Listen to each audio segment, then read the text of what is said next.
games to be sold, not told. So we finna keep everybody broke. They say time is money. They say money talk. I ain't got no time to waste if you ain't got no time. Out and about, out chasing paper. The streets of my house and the house always wins like Vegas. Never down for the count. Second win, second nature. Found mine. Never had my hands out. Fuck favors.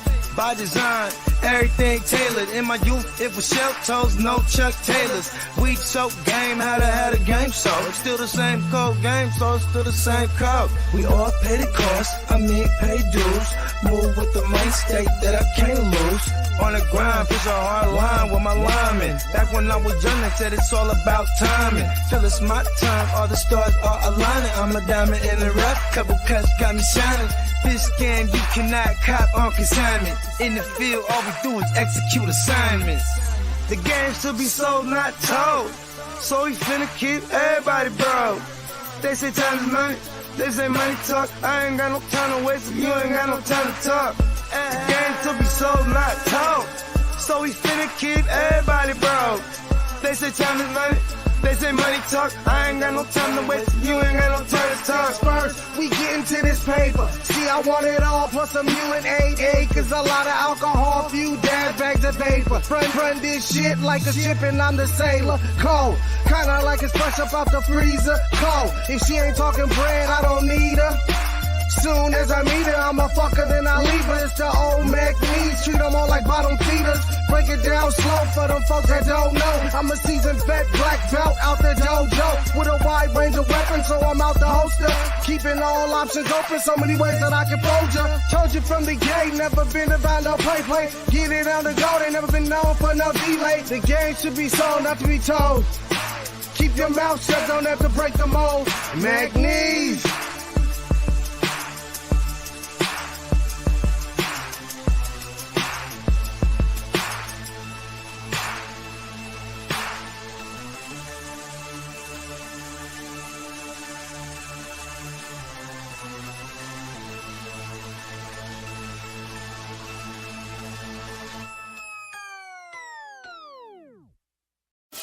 Break the work down, it's fence to move.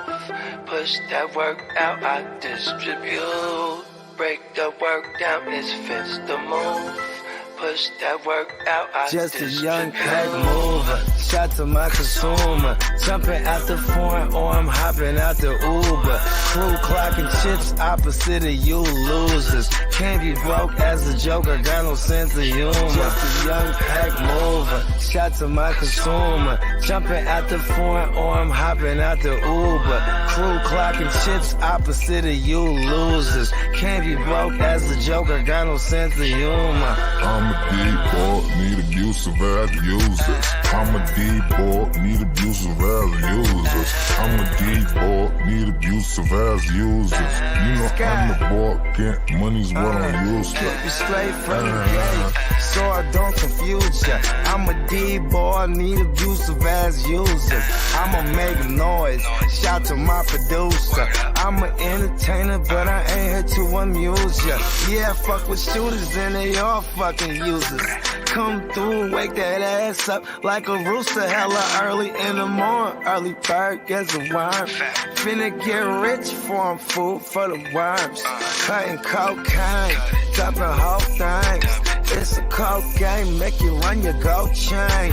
Hungry, but I'm moving in a keto state. For sure, I beat the price on the keys in your state. Catch me running up a tail, fucking up a bag. Make me wonder how long will a good thing last. On my Curtis Mayfield, live a life I can't chill. Push a man, pushing packs, all I do is make squeal. Keep it 100, I'm just numb, yo, I can't feel none of these suckers when they say they real. Stacking Uber cash, I'm an out-of-state supplier.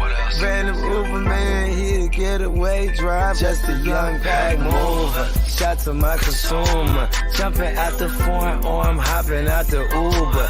Crew clocking chips opposite of you losers. Can't be broke as a joker, got no sense of humor. Just a young pack mover, shot to my consumer. Jumping out the... You ready, Jerry? I'm ready. Just want to make sure you're ready, brother. Show me the money. Oh, you didn't know? Every day I'm hustling, every day I'm hustling, my shoes on, you wouldn't last a mile. Summertime, wintertime, I'm on the grind. Yeah, I got the ring, I'm the champ, I'm the genie of the lamp. This is the gift I was given, so I just live by my hustle.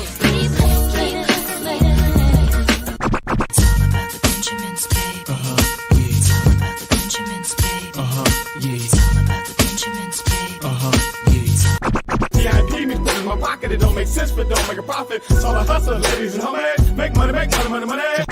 Hold out here for a pill. Really tryna get this money for the real. I want to find a thing to save my life, so I hustle. It ain't over for me. No, it ain't over for me. Here comes the money. Here we go. Money talk. Here comes the money. Show me the money! Okay, let's go smoke that joint. What up, fantasy football hustler back at ya. What up, everybody? All right, hold on. I got this for you guys. Hold on. We gotta do this part first. Hold on. Hold up.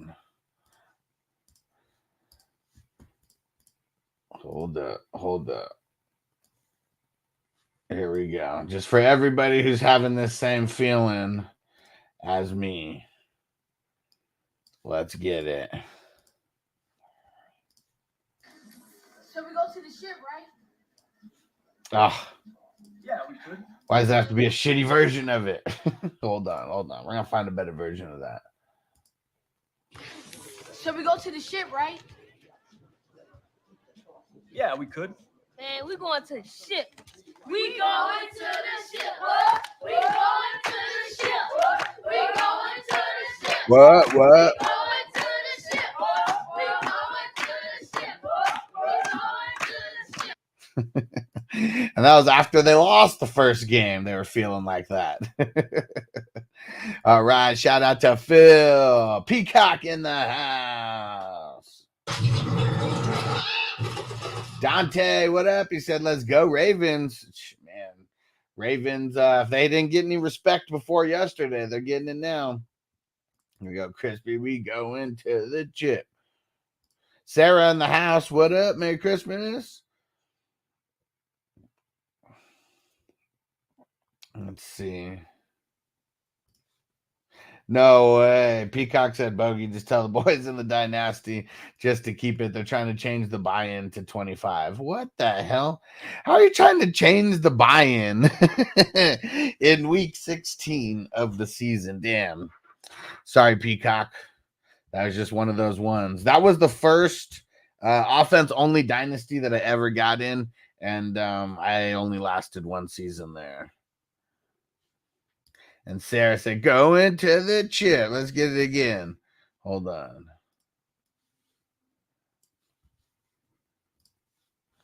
Let's get it one more time because we all need to get hyped in this biatch. Shall we go to the ship, right? Yeah. Yeah, we could. Man, we going to the ship. We going to the ship. What? We going to the ship. What? We going to the ship. What? We going to the ship. What? We going to the ship. What? We going to the ship. What? Man, classic movie. And Peacock said, only 2 ship trips for me this year. Ada, what up, bro? Will said, I got kind of a long question. Bear with me. I'll type it. These fucking ads play. I mean, instead of typing one super ass long, message, break it up into a few. Make it easy for me. And Peacock said, the homie that took over your team is facing me in the ship. Hey, see, like, my team was good. I didn't not stay in because my team was bad. It was the offense only. Like, I don't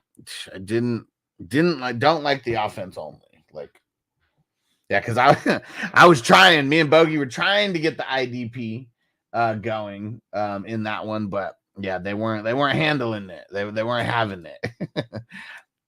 Kev was one of the leaders of no way, no IDP.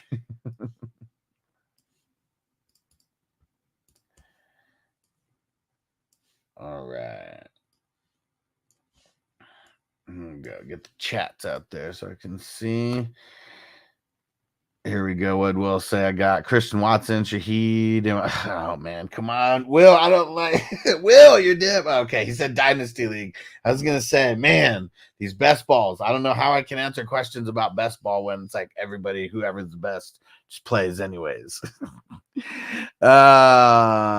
Jameson is on the waiver wire. So this is damn. How is Jameson on the wire in a Dynasty League? Like, come on, that's insane to me. He said, should I pick him up and drop Watson or Shaheed from? Keep in mind, Shaheed might outscore Williams this week. I don't know why you would be thinking about dropping like Shaheed for him. Like, that makes like zero sense to me, unless Olave comes back and plays. I'm still trying to wrap my brain around you're in a Dynasty League that has Jameson Williams available. Like, how is that possible? You guys only have like 5 spots like in your bench in a Dynasty League. Like, how is that possible? Peacocks here were smoking on the porch last night saying we need we need everyone to pay us. Give me money. Oh man. And Marco, Merry Christmas, brother. Appreciate ya. Shout out to Germany.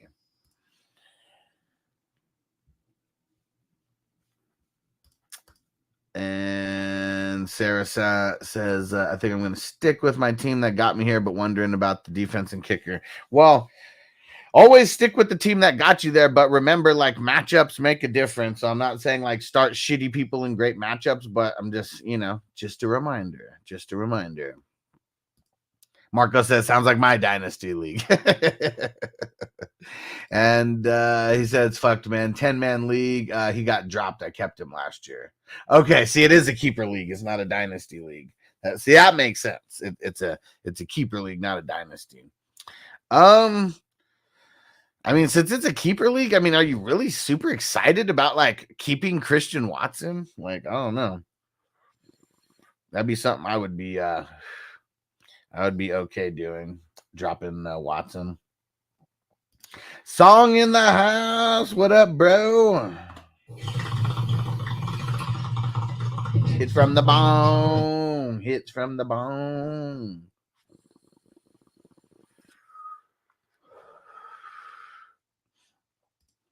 And Will's that's the thing. I think Watson injury will carry over and follow him for the rest of his career. Well, that's a little crazy.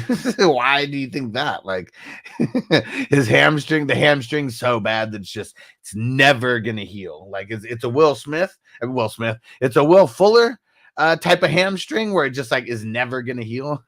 I guess it could be. I don't know.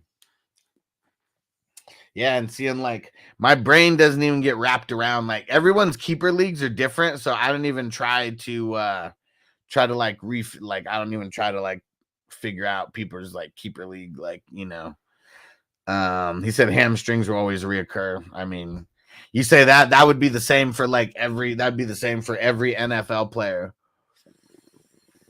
because so many guys have had hamstrings. Yeah. Peacock said Will Fuller's hamstrings are made of dental floss. You ain't lying. You ain't lying.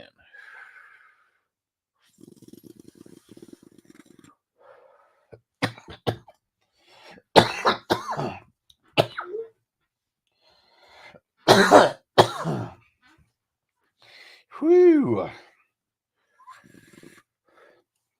But yeah, man, Christian Watson, get rid of him. I don't know what Jameson's going to do for you, but Christian Watson ain't going to be doing nothing for you. Oh, man. Jalen Waddle diagnosed with a high ankle sprain. Ouch. Trevor Lawrence has a sprained shoulder. TJ Hawkinson, fucking knee injury. Ugh. Jordan Addison sprained ankle. Fuck, man. A lot of injuries. Going into week 17. Will said, yeah, I think I'm going to pick up Jameson back up, let someone else take a shot on Watson. Sick and tired of his 0 sitting on my bench. I feel it, bro. I feel it. Sucks when guys are not contributing to a championship run. Yeah, let me go look and make sure that nothing crazy happened. So I believe I moved on in 10 of the leagues. Let's go double check. Let's see. 1, 2, 3, 4, 5, 6, 7, 8, 9, and then 10 was one of the vampires. Man, I had 24 teams in the not talking best ball, 24 teams, dynasty and redraft teams that were in the semifinals. Fuck, man, only 10 of them advanced. 14 fell. And man, it was tough because some of those ones that fell, it was like, man, my team like balled out, scored second highest in the league, and happened to play the guy who scored the first highest. Like, man, that happened to me in multiple leagues. Kind of sour about it because it sucks when your team does really fucking good and you just can't overcome it. You'll find out, Marco, when you'll find out when I do all that. I'm waiting. Gonna be doing that a little bit later today. But there's gonna be 74 teams that are moving on in best ball. 74. Peacock said time to beat hard for that Stroud combo in Dynasty. I like it. And what Marco say, German soccer player who got a hammer to get up from his bench and then walked on the field. What the fuck? And then just started beating the shit out of people or what?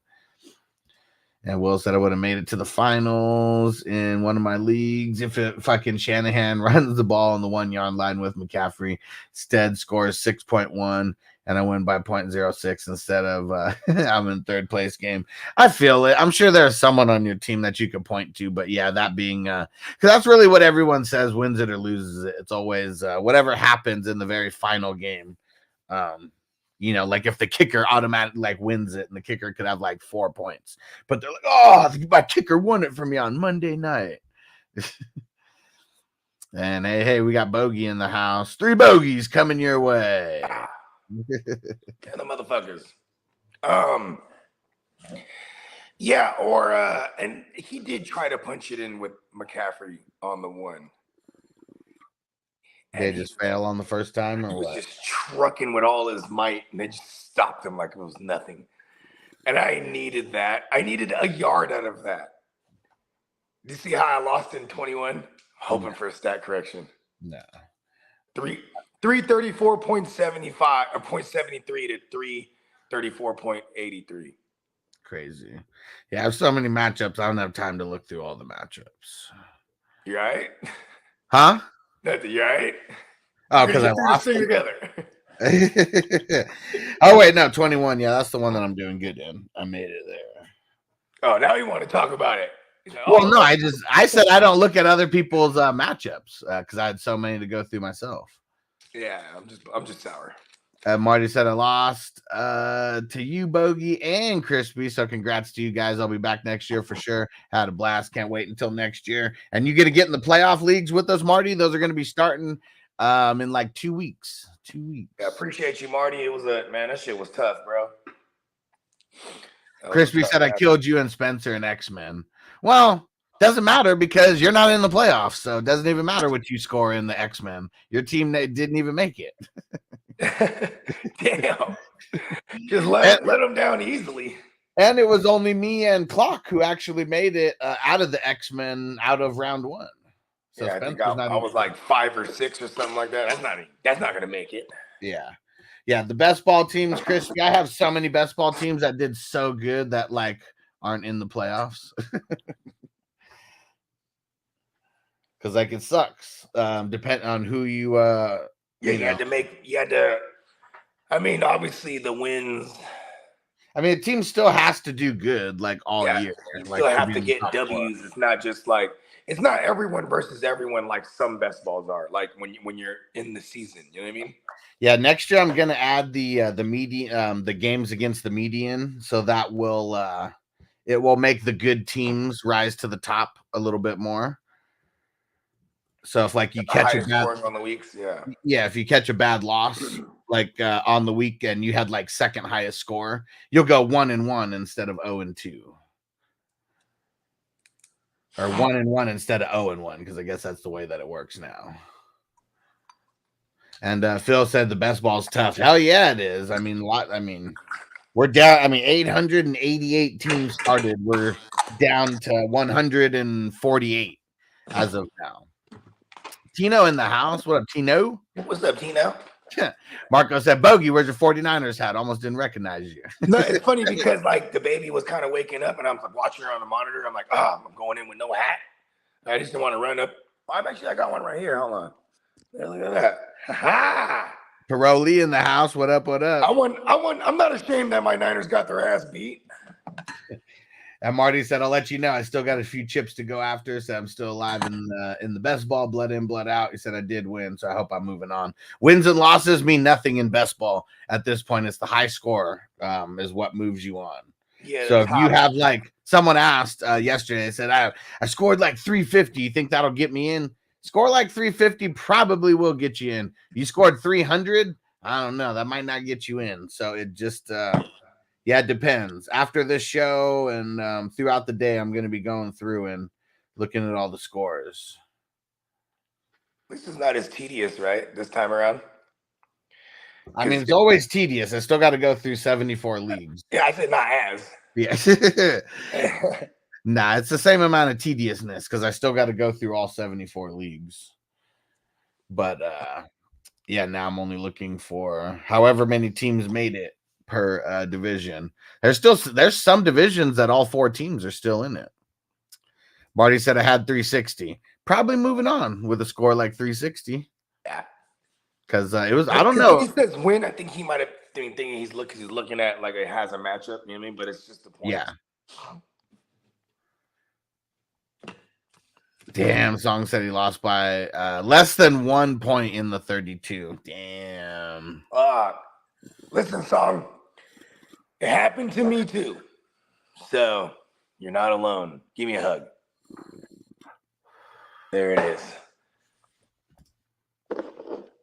Oh yeah, Raiders for life is Timmy. I don't know why I thought it was Paroli because he's Raiders something.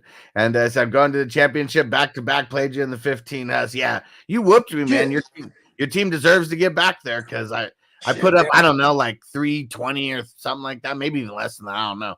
But that was one of the ones that I knew from the gate. He had so many good people play early in the week. And then, man, this motherfucker's going to put up over 400 on me. Yep.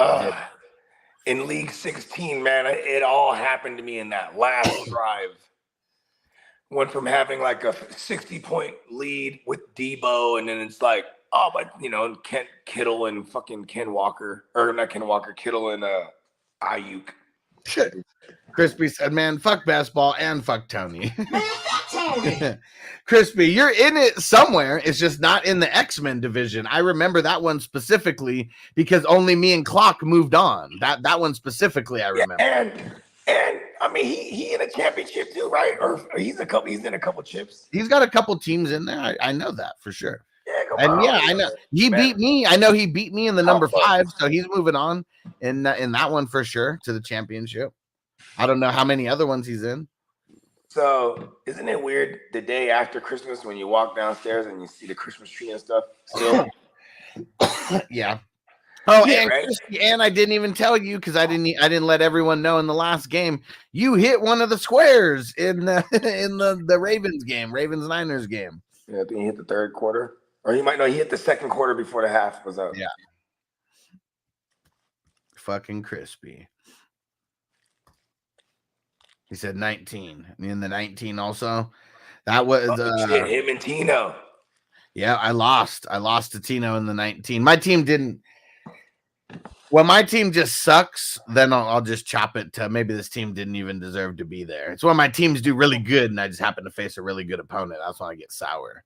I'm mad that one of my CMC teams actually didn't make it. Fucking stupid. Fucking less than a yard.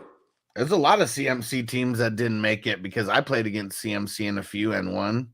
Played against CMC in a few and lost.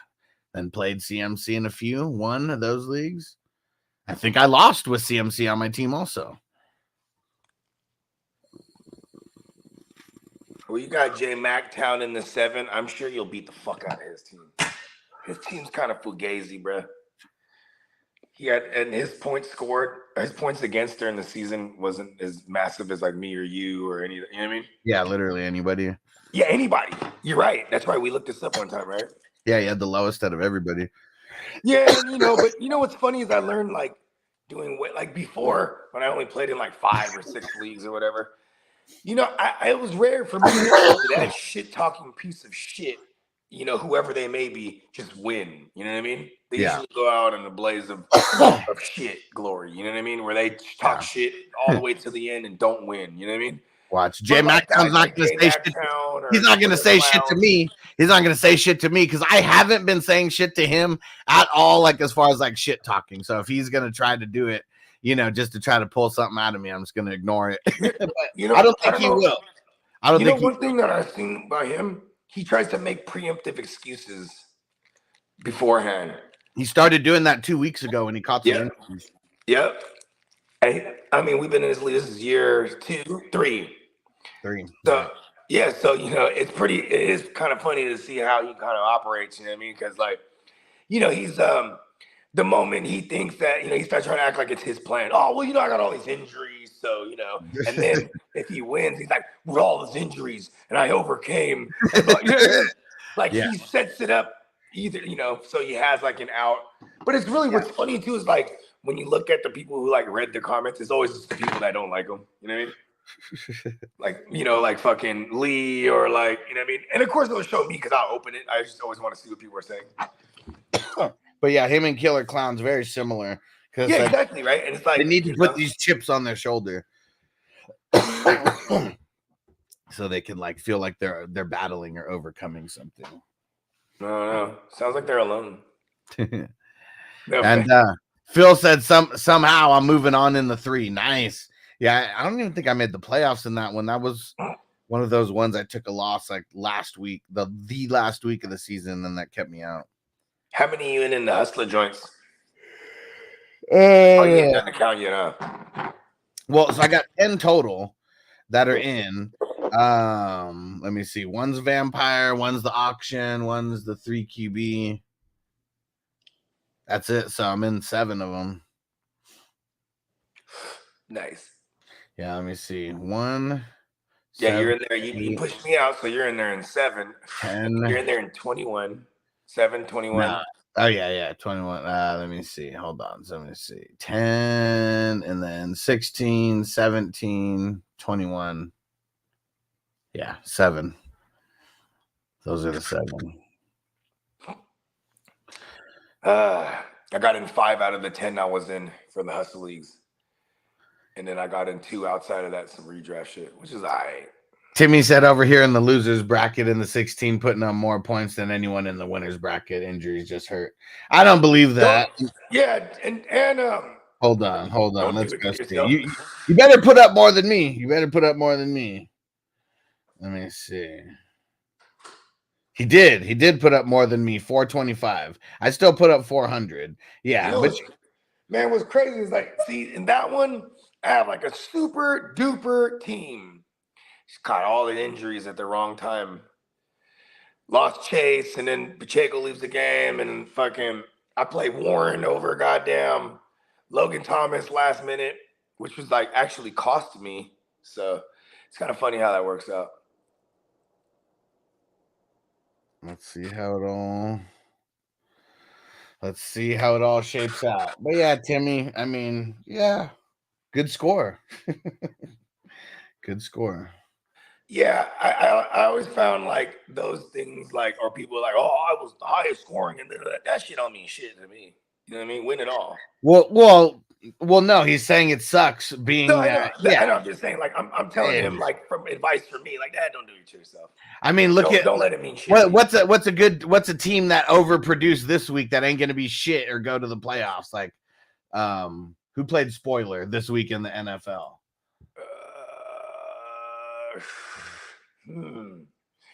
How about the Patriots? The Steelers. Patriots ain't doing shit. They just stole the Broncos' playoff hopes with that fucking win. Yeah, bro. I mean, the Steelers. I mean, they're not spoiling it, but I guess I can't say the Steelers because they definitely put a damper on the Bengals' little run. I mean, it's going to make it harder for them to make the playoffs. How about that? I always say like a team is hot when they're 3 games straight. Yeah, and they were 3 games straight before that Steelers game. You know what I mean? But but you'll never hear me say they're hot. You know, I mean, shit. Look at the Bucks. I know that the Bucks are like kind of in it, still, but they're just straight trash and they're a victim of circumstance. The Bucks are their division. Well, but it's only because I would also say they're on fire. Their conference, their division shitty. Are they 4 games straight right now? Shit, bro. Are they on a longer streak than that? Let's see. Nah, it's 4. Okay. Damn, they're the hottest team in the league right now. Like you have people coming back to earth, like the Eagles. They just snapped the 3-game losing streak, right? Yeah. The Niners got beat the fuck down back to earth because we were the hottest team right now. I think we were like, us, and obviously the Bengals because they haven't lost in like fucking 8 weeks. See, look at Song. He said, I feel you, Huss. Pause. He said, I had a lot of good best ball teams, too, and didn't make it to that week. I mean, it's tough, especially in best ball. Because, any kind of fantasy right now, right? Like, we're literally in 1 week. Everything's a 1 week scenario as of week 15. Everything you did before doesn't mean shit. Yeah, like there was plenty of, for those that don't know or aren't aware of Fantasy Row, we all live on Fantasy Row. That's shit. Wide range of emotions. Look at this. Tina said the same man who traded me Baker will now face Baker. Daddy, is that you? Yeah, nah, fucking, what is it called? Like I was on Fantasy Row several times, like just looking at like in League 1. What up, Eric?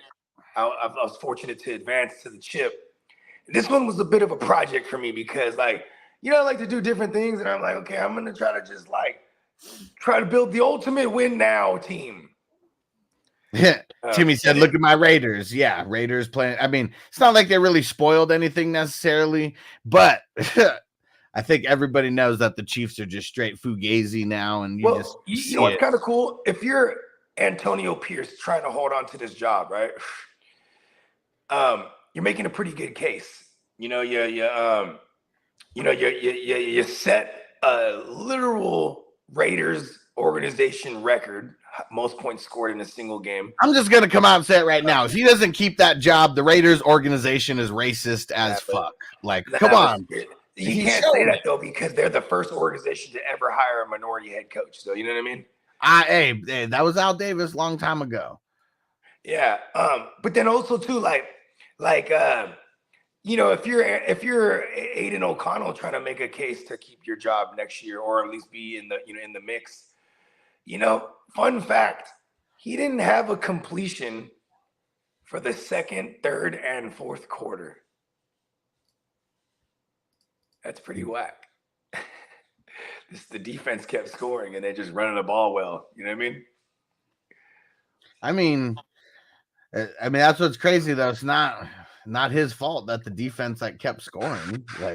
Yeah, but also it's even when they didn't score, they got him into amazing field position. Yeah, and he didn't have. But I'm just saying, he didn't have a completion outside of the first. He had 63 yards going into the second quarter. I mean, a guy like Aiden O'Connell though, do you think he's being judged right now more off of wins or more off of his stats? Because I feel like he throws down a win like this was huge. And then I know why Aiden O'Connell. I think he's doomed. Because he's a guy. He was the guy, I think, after Lance. It was or he might have been sandwiched between Carson Wentz and Lance's time there. in North Carolina, something like that. I was reading something. I mean, the reason why he's doomed is he's not really that good of a quarterback. Like that's really but I'm just saying, though, like for some reason, people think these quarters coming out of North Carolina are like, you know what I mean? Yeah. Yeah. Everyone, what? Because Carson Wentz had like a good 3/4 of a season. Like he's like everyone thinks is like crazy talent. I don't know. I'm talking about coming out of college, even. You know what I mean? Granted, I don't think Aiden O'Connell was like more than a 4th round draft. He might have been undrafted. It was either way. I'm just saying, like, yeah, it's not a good reputation to have as far as those QBs coming out of that school. Like, I'm not, you know what I mean? Like, that doesn't surprise me. He didn't have no completion for 3/4, and they still won the game. Dennis Holmes in the house. What up, bro? Shout out to the Ignorant Thinkers podcast, man. Merry Christmas and happy holidays to you, brother. Hell yeah, bro. And what Peacock said, the buck stops here. And he said, Officer Farva, leader of Cola. Team Ramrod. I almost put that in the chat when I beat Uncle Buck, but I was like, the moment I finished typing this, I jinxed myself. Yeah, just let other people fucking say that. Who got past there? Is it Bernie Mac? Because he's the team that should. Wasn't me. Shit it all over me. Yeah, it was not me. My bad. I didn't mean to bring it up. That was one of those ones. It was the 14 and the 15. Those guys they both put up like 3. And now he's gonna have he has a struggling Mahomes in a bounce back spot against the Bungles, where Mason Rudolph threw for 3 tugs against them. You know what's crazy? In League 2 and in Spencer's league, I lost to crazy assholes that started Mason Rudolph. And he did better than in League 1 or League 2. I have Dak and the Brock. He did better than both of them. Yeah, I might have won if I started Mason Rudolph in a couple places, but I picked him up really just to cock block other people saying use him against me. I did the same thing, but it was just like, wow, like look at old racist Rudolph.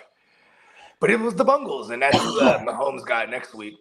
And Crispy said, so nice for my team in week 13 to show up a week late. It happens, man. I'm sure my team will ball the fuck out next week when it doesn't matter. Took a L over there this week to Bogey. Well, we're even. Knocked me out of 7. You know what I mean? Pretty sure it makes us both feel better. No, it doesn't. They all get judged individually. And League 7, that's another one of those happy-go-lucky teams for me. Trading away, trading things to make, just build a fun team. Yeah. It didn't work. It's crazy because that team, I traded Michael Pittman, I think, super early in the offseason here. Yeah, you brought back, what was it? Yeah, I can't. Oh, no. Was it Tyreek Hill that you brought back? Oh, that's 14. No. Yeah, I can't even remember what I fucking traded. I know. I'd be trying to remember all these things. I'm gonna go pull it up because I'm curious what the hell I traded him for. I can't remember. New crew, we're going to war. He said, "Huss, it's me and him in the 3 QB league." I like it. Let's go, Zoo. Shout out to Big Zoo, man. How did the little man enjoy his Christmas? Oh yeah, hell yeah. Let's see.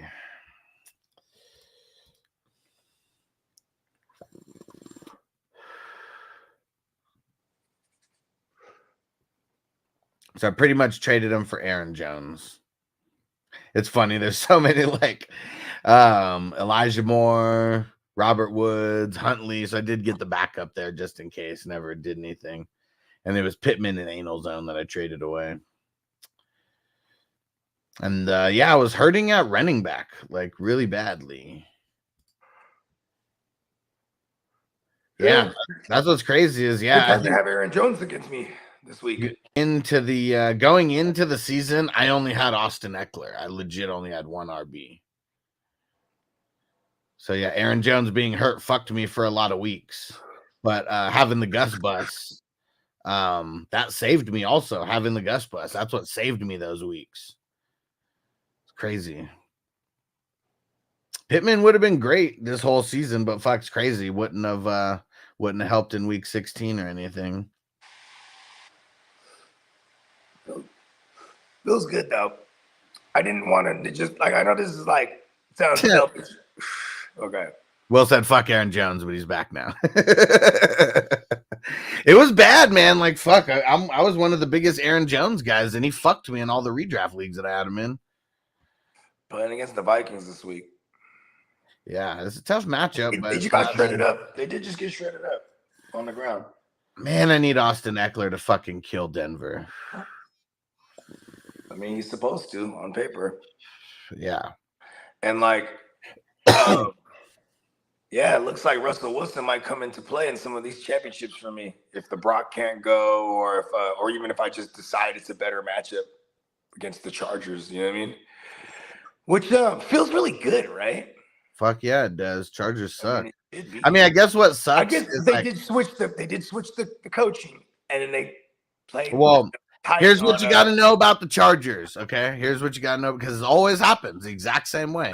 So for fantasy, we're gonna have these guys who they do good for us, and then just fuck us off in the end. But like, if they're the soft matchup, man, down the stretch, they're gonna figure out how to make it be a tough matchup, and like not give up all the points that we really think. There's about the flip side. That's the other part of the Chargers curse. We're cursed to believe they're a soft matchup when they show up. Come around and fuck you right in the end, motherfucker. They come around and pull the old Diddy bop. For whatever that's worth, just take it with a grain of salt. Whatever that's worth. I heard this Mace. Fuck yeah, Marty. He said sounds like TJ Hawkinson and Addison likely done for the year. I brought that up earlier, so they said, and really it's because of the timing is why they'd be done for the year, right? Because what they say, Addison an ankle sprain, TJ Hawkinson they said something with his knee. They said it doesn't look good, like with TJ Hawkinson in the knee. And then who had the high ankle sprain? Lee said this earlier. Who said Waddle, high ankle sprain, that's fucked. And then Trevor Lawrence sprained fucking shoulder. Yep. Sucks, man. It's survival of the healthiest. It never changes. But the one thing that's really awesome about week 17, there's always going to be some random wide receivers that you can pick up off the waiver wire that are going to throw up dub. But we got to diagnose it the right way. In the redrafts, Not dynasty. Not dynasty. Yeah, there's even if like we don't get a Christian Watson on Tavion with. Will said Pacheco concussion. Yeah, Pacheco fucked. Yeah, it was Titans. That's who fucked us on all of this. It was Titans. And it was Monday. It was a Monday game, so that's what really puts him in danger of not making it to Sunday. Yeah, Marty said the Pacheco play was scary, right? Like his whole helmet flies off, and then fucking was that an offensive lineman who fucking trying to come in to protect him, but Pacheco's getting tackled. Yeah, dude, like right into a knee that's coming full force into his fucking head. Like, I mean, that was scary, bro. He was shook up bad, but then like he's from Patterson, New Jersey, so he got up like a gangster and jogged off. Yeah, but like he couldn't hold them tears back neither. He was like, "Fuck, I'm out." Yeah, and like at that point, man, like that, man. I mean, that would have hurt if he had his helmet on. That would have rocked his dome. And they have the Bengals. Yeah. Needed that. Yeah, it's crazy because like Jerick McKinnon is like they kept saying so much like during the broadcast of that one, how much they kept saying how they miss Jerick McKinnon. Yeah. Because they did. It was not they really did miss him. Like he might be the most important running back on their squad because of how he was helping in the pass pro.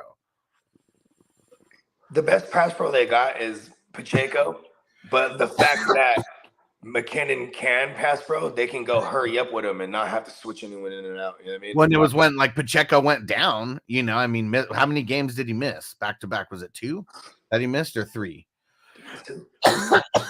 Yeah, I mean, just those. I mean, now you have a game without both of those guys. Yeah, against the Bengals. Rough. Yeah, like probably they're a softer matchup than anybody right now. I mean, they got good pass rush though. I'm excited for our Hendricksons. Yeah, they're going to be on. It'd be really good. All over him like a cheap suit. It's crazy because like I think we finally saw yesterday. I don't know why it took Mahomes like this long to start doing it. It was only in the second half of the game, not even in the first half, where he knows that no one's going to be open and he just tucks it and runs it. Like, you know, doesn't try to wait those extra seconds for someone to get open. I think he had like 30 yards going into the half on the ground. It was Romo that kept saying that, you know, I think he should do this more. And then whatever adjustments they tried to make in the second half too, it did not work. Because then I feel like all that the Raiders did was just like keep the pressure on, like rush. Even the one touchdown they scored, it was like one of the few times they only rushed 3. Yeah, they rushed 3. He throws a touchdown to Watson. Like, you know, that was you know, like why do that there in the red zone? You know what I mean? Like you're rushing 4, and it was affecting him dearly. Yeah. Yeah, and Will, I don't understand that. He said his helmet came off like 2 plays before that too. He said, and that was from like it was from Spillane tackling him. Here's the thing, man. He's from Patterson, New Jersey, bro. You probably don't even wear a chin strap. You know what I mean? You know what I mean? And this ain't the first game where he's had a helmet. He's had a helmet fly off and still running before. Yeah. You know, play. Like, yeah. That's a bad motherfucker. And Peacock said that's how I got concussed once, knee to the side of the helmet. Yeah, fuck, man. Like, and if it happens, it's because someone's running like full speed, like at you, and their knee just like bow. Like that's just, yeah, it's fucking crazy. I mean, shit. Remember when you couldn't hit like in certain zones anymore? Yeah. Like you couldn't hit from here up at one point. So that first initial year, everybody's going low. And then hella defenders were tearing ACLs up on these running backs and on these fucking receivers. And you know what I mean? Yeah. Hell yeah. Yeah, maybe not hella, but more than one that year. Will said I grabbed Zamir White over CEH on Monday. CEH got picked up. You think Jacob goes this week? I doubt it. He's got no reason to. 0 reason to. Here's one thing is that, like, he wasn't even questionable all week. You know what I mean? Yeah, he was. I mean, okay, I'm sorry. He wasn't even practicing all week. You know what I mean? Right. Yeah. Yeah, so I felt like that questionable tag was like, it was just gamesmanship. You know what I mean? Yeah. Shit, I weighted it down. I weighted it down and my only pivot was Ronnie Bell, and he scores a touchdown. Yes. Damn, that's lucky. That's pure luck. Marco said, "What are your thoughts on Xavier Gibson dynasty wise? That's the dude from the Jets, right? The return guy. Yeah, I mean, so like if you're going like 4 wide receiver sets, you know what I mean, or maybe even 3. Maybe he works his way up to the number 3. Like those are the guys like that. Those are the guys that I'm trying to sell to some crazy fool who's like, oh yeah. Shit, yeah, I'll give you a second. Like, what do you think? What do you guys think of Gibson? Yeah, I would sell him to a guy like you, Marco. Exactly. Yeah, Marty. Yeah, exactly. But you know what though? Now that I think about it, he could because I'm living in the world. The Jets, they put everything on the table again in the form of trading for Adams this time because their first round pick is going to be pretty juicy here.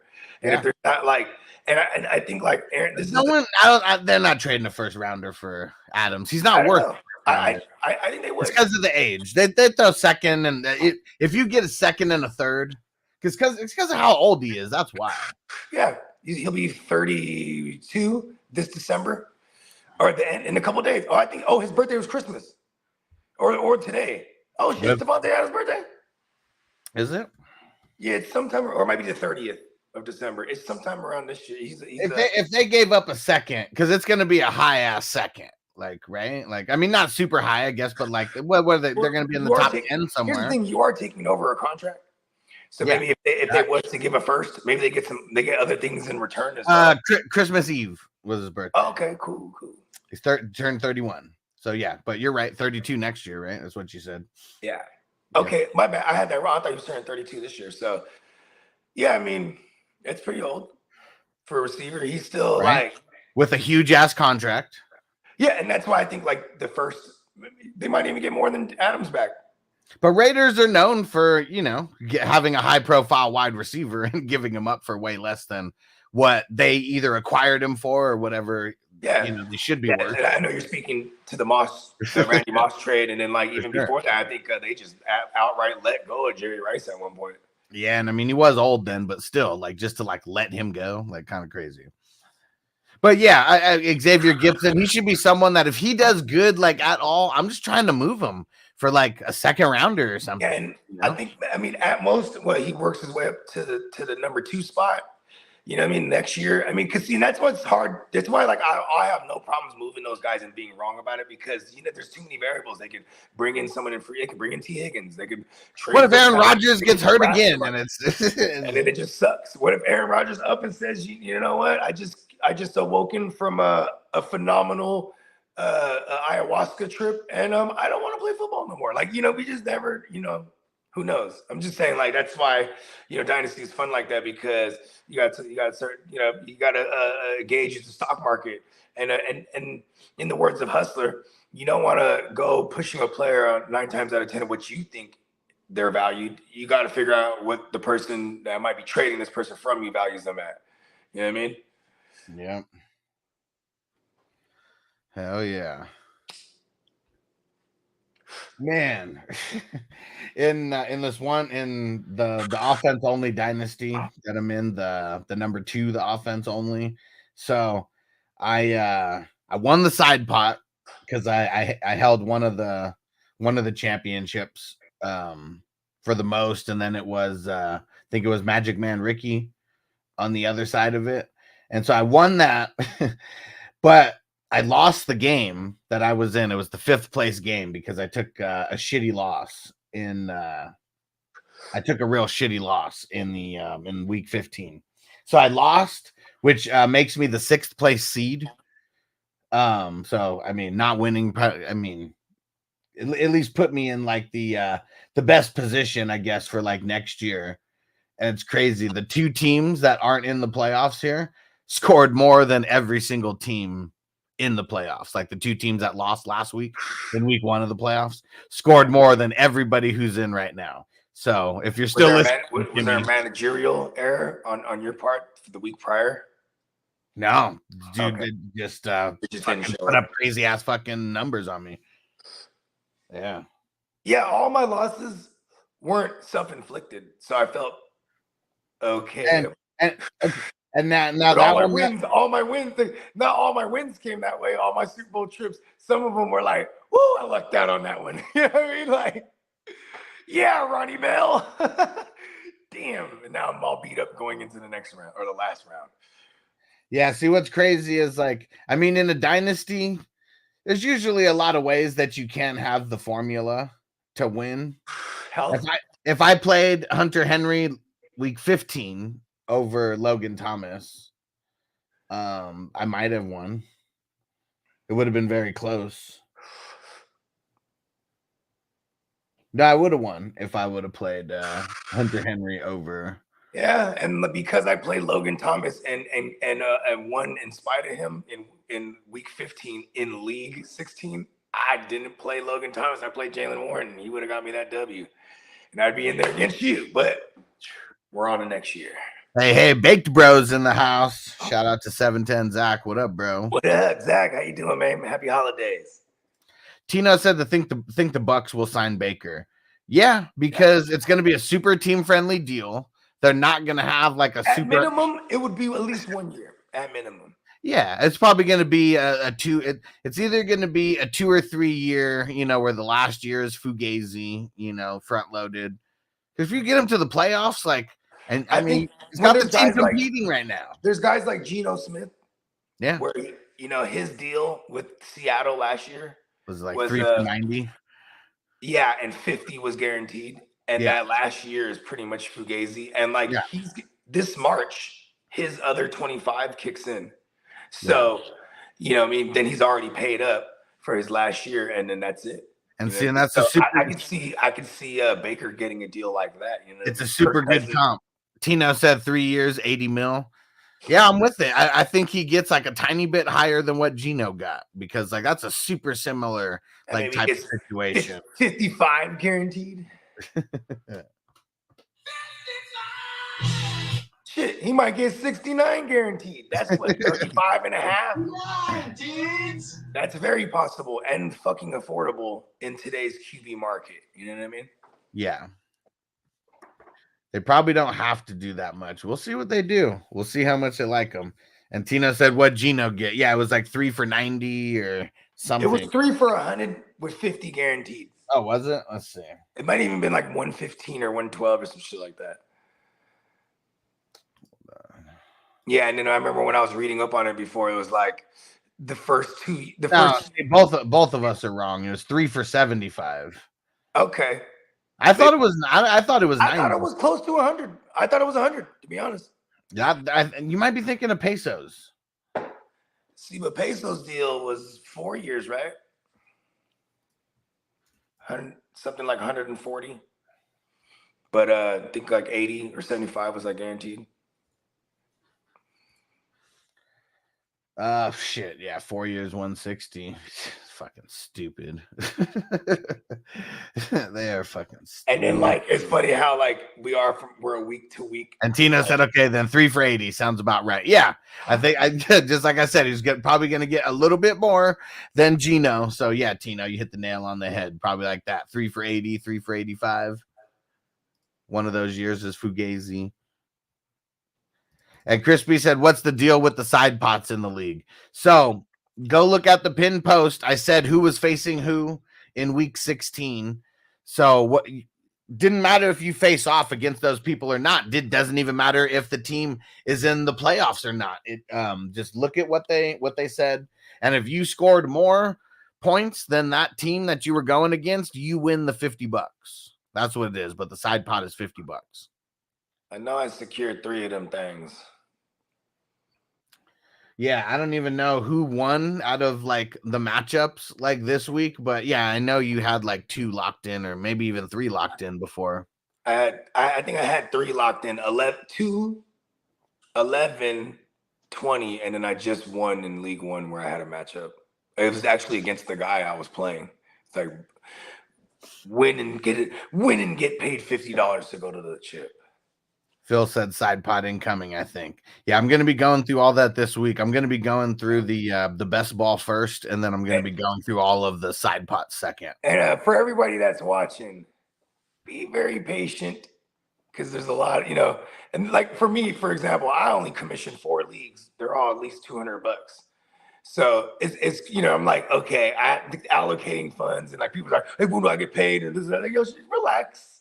Well, and I think now I'm just announcing to everyone on your behalf because. I think now you got like a gazillion times more leagues than the average person that you're commissioning to do payouts and stuff. So. Well, now that fucking Apple Pay like changed shit around, that's another thing that just fucking sucks. So like everything now is happening through PayPal and Zelle, pretty much. And like even Zelle, they put like super limits on stuff.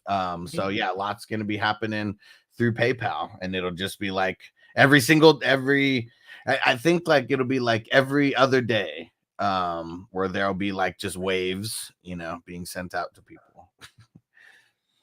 Yep.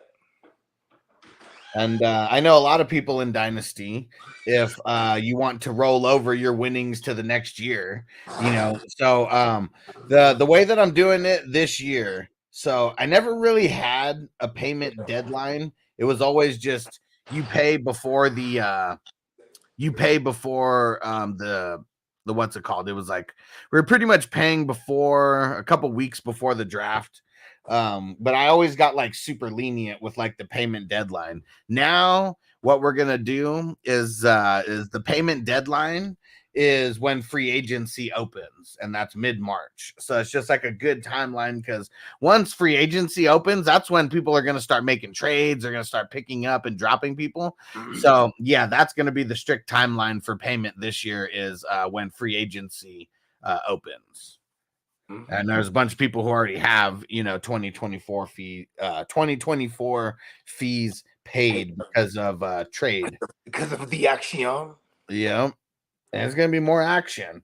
Another thing too. So when week 17 is over, if you're not paid for 2024, you cannot make trades. Mm-hmm. because we've had that before where someone was not paid up for the season, made a trade or two, and then just bounced. So because of like that, you know, any kind of trade, doesn't even matter what the trade is, you just have to be paid up for 2024, but then you're able to trade free and clear. Because that shit was annoying that time that happened. There's only one person, but that person ruined it for everybody else. I remember this person. Yeah, it's annoying as hell. And Baked Bros, I had one team in the best ball. Okay, so you're saying like one team that moved on to week 16. Yeah, I'll be it'll be sometime today that I'll be putting the post in Patreon first, so make sure you guys are paying attention there. That's where all the best ball info is going first. It'll be just like last week where I'll have all the top guys who made it, and it'll just be highest score to lowest score. So you see where you ranked amongst the masses that are still in it, amongst the 148. Peacock said it wasn't me. It definitely wasn't you, Peacock. What? Did I do it? I'm like, wait a second, did I do it? Oh, and you weren't here. And you weren't here yet when Peacock said, he said, tell those motherfuckers to keep it in the dynasty. He said they're trying to change the buy-in to $25 or something. Yeah, I see. Okay, here's the thing. I was one of the commissioners last year, and then you know, the other commissioner, he wants to quit the league, and then like, you know, everyone decides, oh, we're gonna continue the league. And then, you know, another person takes over as commissioner. So I have nothing to do with it. So I'm just assuming it's the same $100. And no one's paid yet because, like, there was, I don't know who, one of the new guys was organizing it or whatever. Yeah, but then also, like, the new guy, one of the new guys was like, yeah, hey, or it might even been one of the old guys, might have been Drill. Either way, somebody jumped in there, was like, hey, you know, fucking, you know, because you know, some new people, like, let's, you know, I mean, like, kind of make it like a rebuilding year. And then I was like, wait a second. And then Steamboat, he's like, you know, of course he's not like it because he's like, it's like you dominating in that league, and he's like, man, like, we're just gonna decide that after the fact, like, and I'm with him. So I just put it in the chat. I'm like, listen, man, I'm prepared to pay the $100, but I'm also like not pushing the issue that much. I'm like, well, if they all decide, you know what I mean? Yeah, it sucks for who's in it. Yeah, because I've been wanting to get. I feel like I lost because I haven't, you know what I mean, been able to figure what's going on in that one, and then I just like didn't care at one point. Like I was like, it's funny because in that league, I have one of those teams that just doesn't deserve it. You know what I mean? It's all beat up. But like, I went to the Super Bowl last year, and then this year, same team, no picks again, and I'm starting off fucking 5-1, and then it just went all down. And Peacock said, it's whoever took over the team that I had. I even told him it wasn't, I didn't quit because that team wasn't good. I quit because it was offense only. And like, I was pissed off from the get-go of the way everything kind of played out with the. Oh, okay. So he took over when he, yeah, that's right. I think Steezy took over your team actually when you first left. Mm-hmm. Also, like, you were definitely bumping heads with Sweetness Hella Crazy. So it's like, it's funny in league. If y'all be in leagues with us and he's not commissioning it, he's a different competitor. You know? He's in there trying to burn the whole thing down, piss everyone off. And I realized that because I've been in hella leagues with him, like, oh, that's how he gets. That's how I just laugh. I'm on the side laughing. I return the same kind of energy that comes to me. How about that? They say energy because with Kev, there was a whole. I mean, but that's what Kev, and seeing Kev, when you don't know when people shit talk like that. And now you're talking about that's multiple leagues, right? Because Kevin, those are the two people, Kevin Sweetness. and Sweetness in both leagues, huh? Yeah, he was. He was in that one too. He's like, and it's funny too because probably where it all started. It's funny too because he goes, "Which guy is that one?" Hudson, that's the guy you do the podcast with, right? He's cool. Right? Because like he's been on podcasts with us, right? Yeah, stuff like that. Like he thinks you're cool, but he's like, you know, motherfuckers talking shit. He don't give a fuck who it is. He's just like, firing off. You know what I mean? Because Sweetness is that guy in every league that I'm into. You know what I mean? With them, yeah. You know what I mean? He's always talking to gang of shit. Rob C in the house. What up, bro? What up, Rob C? I know he made it. Rob, how many you made it to? What, 1 or 2 championships in the Hustler Dynasties? I saw one of them. One of them I lost. I got my ass kicked. And then on the other side, you kicked someone's ass and scored like the highest. It might have been number 4 or number 5. I can't remember which one, but pretty sure it's that one that he's moving on. Yeah, shout out to Rob C. Fierce competitor. Ooh, he said the guillotine in the 22. Okay, it was the 22. That's what it was, where I lost strong over there. And yeah, the guillotine. Fuck. So Song versus Rob C in that thing. Yeah. Did you make it to the end? In the guillotine? No, I lost like 2 weeks ago. Oh shit, I missed that. Yeah, it was week 14, I think, that I lost. Oh no, I might have seen it because when you're like dropping all the players and the thing, I was like, oh shit, he lost. Yep, that one was bullshit. It was I think Jefferson did bad that week and Kincaid or whatever. Pretty much Tua sucked. Like, yeah, it was a whole bunch. Yeah, fucking Rob, he won the first year in the guillotine. He said trying to go 2 out of 3 years in the guillotine. Let's go. That's a tough one, man. So yeah, good Rob. shit. Good shit. You got any more? You got any more of that money? You gotta go spend it now. Yeah, I don't know if anybody has any money over there yet. And the one thing that I did that I could say for myself, I went out with $0. Like I spent it all. So like I didn't lose because of not spending any money. So it worked out. I played the wrong pieces and I picked up, maybe one of the wrong like waiver wire guys. You can't go with it, or you can't take it with you, right? What do they say? Yeah, can't take it with you when you're gone. Take it with you. And Crispy said, I think I beat my son Bogey for the SmackDown in the 13. Okay, he said, still getting smoked, son. Be home soon. Damn it. Now he's got more money to go get more smokes with, though. When he left, I wasn't old enough to smoke. Now I'm like, Dad, bring me those smokes, Dad. Okay, so so he put up what, 370 something? And which one? What are you talking about? In 13. I have no idea. I barely skated past you because I made a couple managerial mistakes there. And ironically, it's like I now have Gabe Davis, right? Going up against New England, and in his career, I remember I looked this up before going into the last game because we were getting like a Gabe Davis streak there, and everyone was like, "Oh, I saw Gabe Davis against New England," and blah blah blah. I think every time he plays New England, he's had no more than 15 yards, or it might be 25. Damn. Something crazy, like damn. I know, and I'm like, damn it.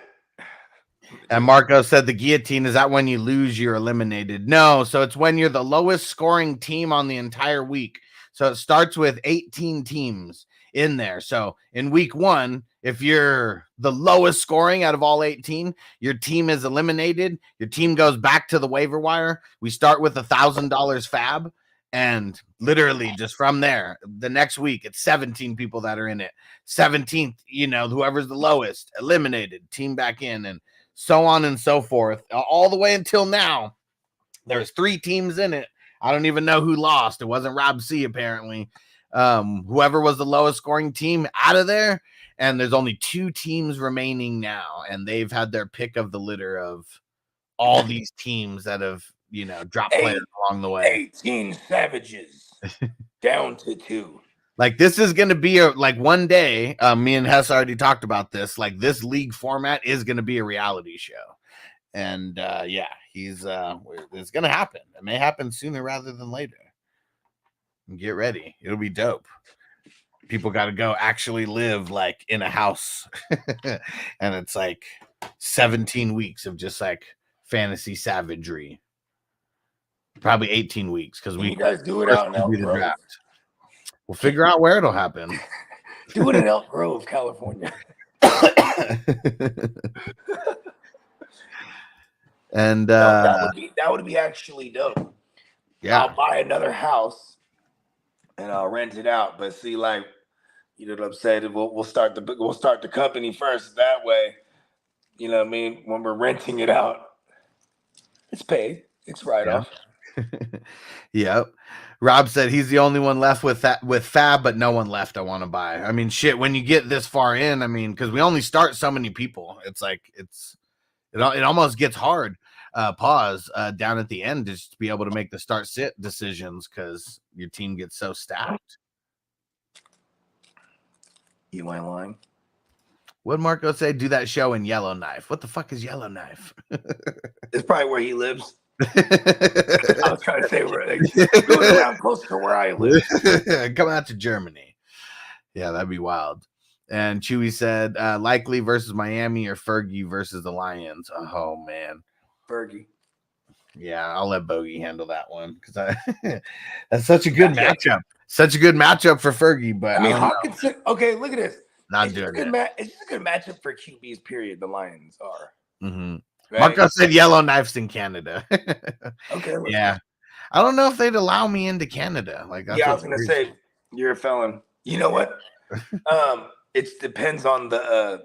I mean, shit, yeah, bro. Because even if you have certain like traffic, fucking like outstanding like traffic shit, like, or if you got any kind of outstanding, see, Crispy can't go to Canada.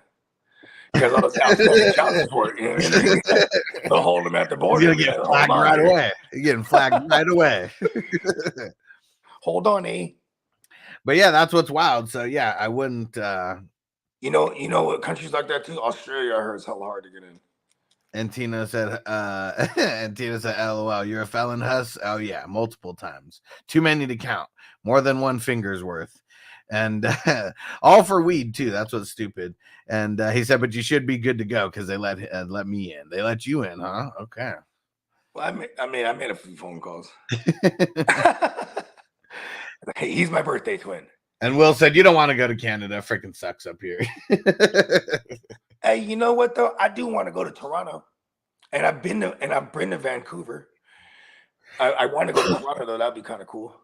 You know what I mean? One of my boys, shout out to my man Jam. He was actually one of my partners in making the beats when I first started making beats, like me. Yeah, because he kind of showed me how to do a bunch of this shit. You know what I mean?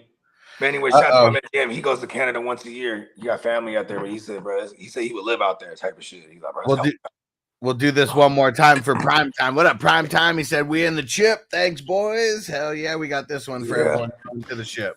Should we go to the ship, right? Yeah, we could. We're going to the ship. We going to the ship. We going to the ship. What up? We going to the ship. What? We going to the ship. We going to the ship. We going to the ship. Yep.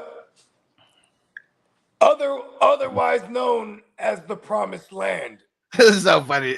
Will said Toronto if you want to get stabbed. I mean, you know what's crazy is that is it because it's a big city? That's where the ghetto parts are. Yeah, they got York. Like York is like they got projects in that motherfucker, bro. Okay, yeah. That's like help me out, Will. What is that? Like South Toronto? York? That's what's crazy is like any big city, like anywhere though, like you're gonna have they got a drill scene out there. Uh-huh. You know what I'm talking about? Drill, remember I was kind of wording you up on like the drill scene has been big for like the last 15, 16 years and shit. And like it started in Chicago, but basically the premise of drill music is a certain style of beat, certain BPM, but heavy bass and stuff like that. But it's predominantly about shooting your ops and then putting it on wax. You know what I mean? Yeah, for sure. And, you know what I mean? And rolling, put them in the backwood. And that's how you celebrate. You know what I mean?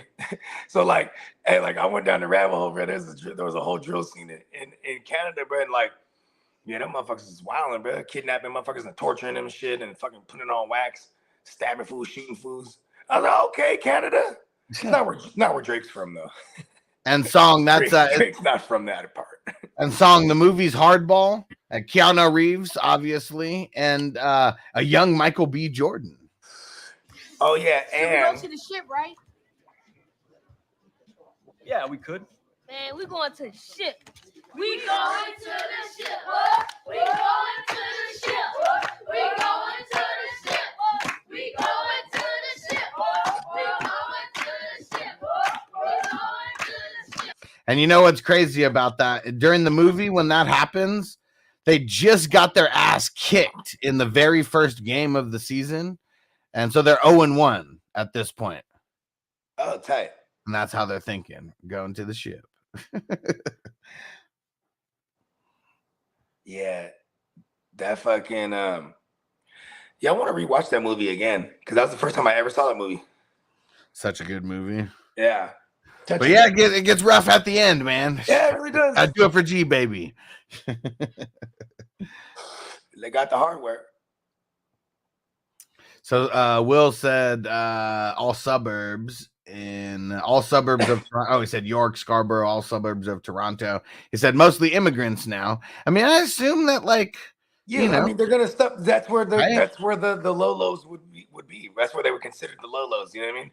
Yeah. When they stuff all the minorities in it over there, it's like you know how like in Cali it's like predominantly like a Hispanic, if not like white or black or Asian, right? Mm-hmm. Over there, it's all Jamaicans. You know what I mean? Oh, so shit. it's like, yeah, they come. There's a gang of them. You know what I mean? Why you think Drake started doing like reggae or like a reggaeton type of reggae dance hall shit? You know what I mean? You know what I mean? Peacock said, yeah, Drake lives in Houston now. Drake's funny. Damn, Will said in Canada we have no freedoms, a cesspool. He said in the US, at least they don't take away your guns. LOL. Well, they do if you're a felon, but yeah, I know what you mean. Yeah.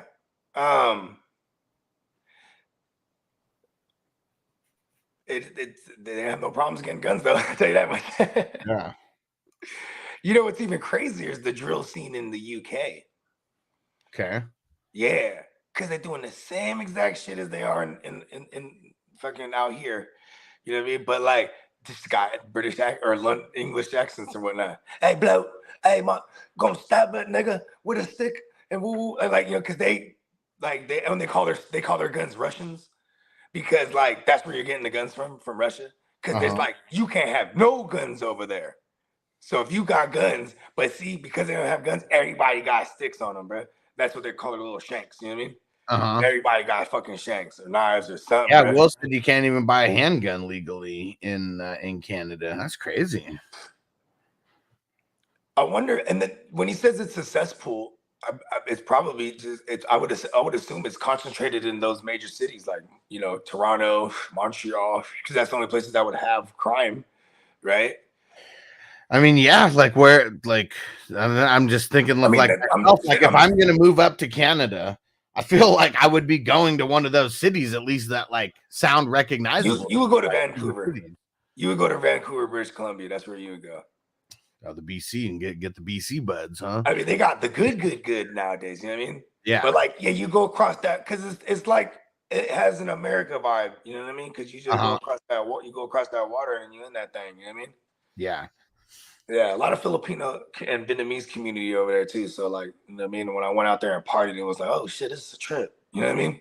So Will said they want to take everybody's guns because they don't want them using them. Let me see. And he said, but Bogey, you are correct. Except it's starting to trickle down to the smaller places. Vancouver, Toronto are really bad. So is Ottawa.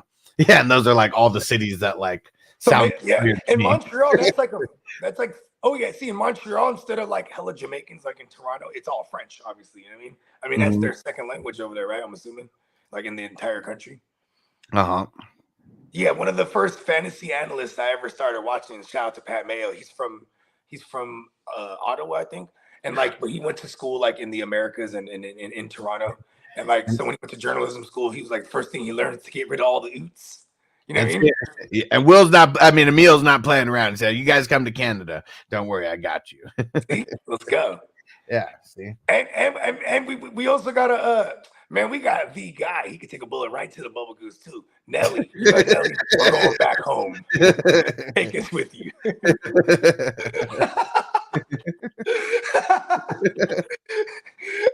Niggas get shot in every day in the hood, B. Hey, no, but you know what's funny though? The most is like what is it called? They when it like the Canadians, right? Like they have the funniest stereotypes though.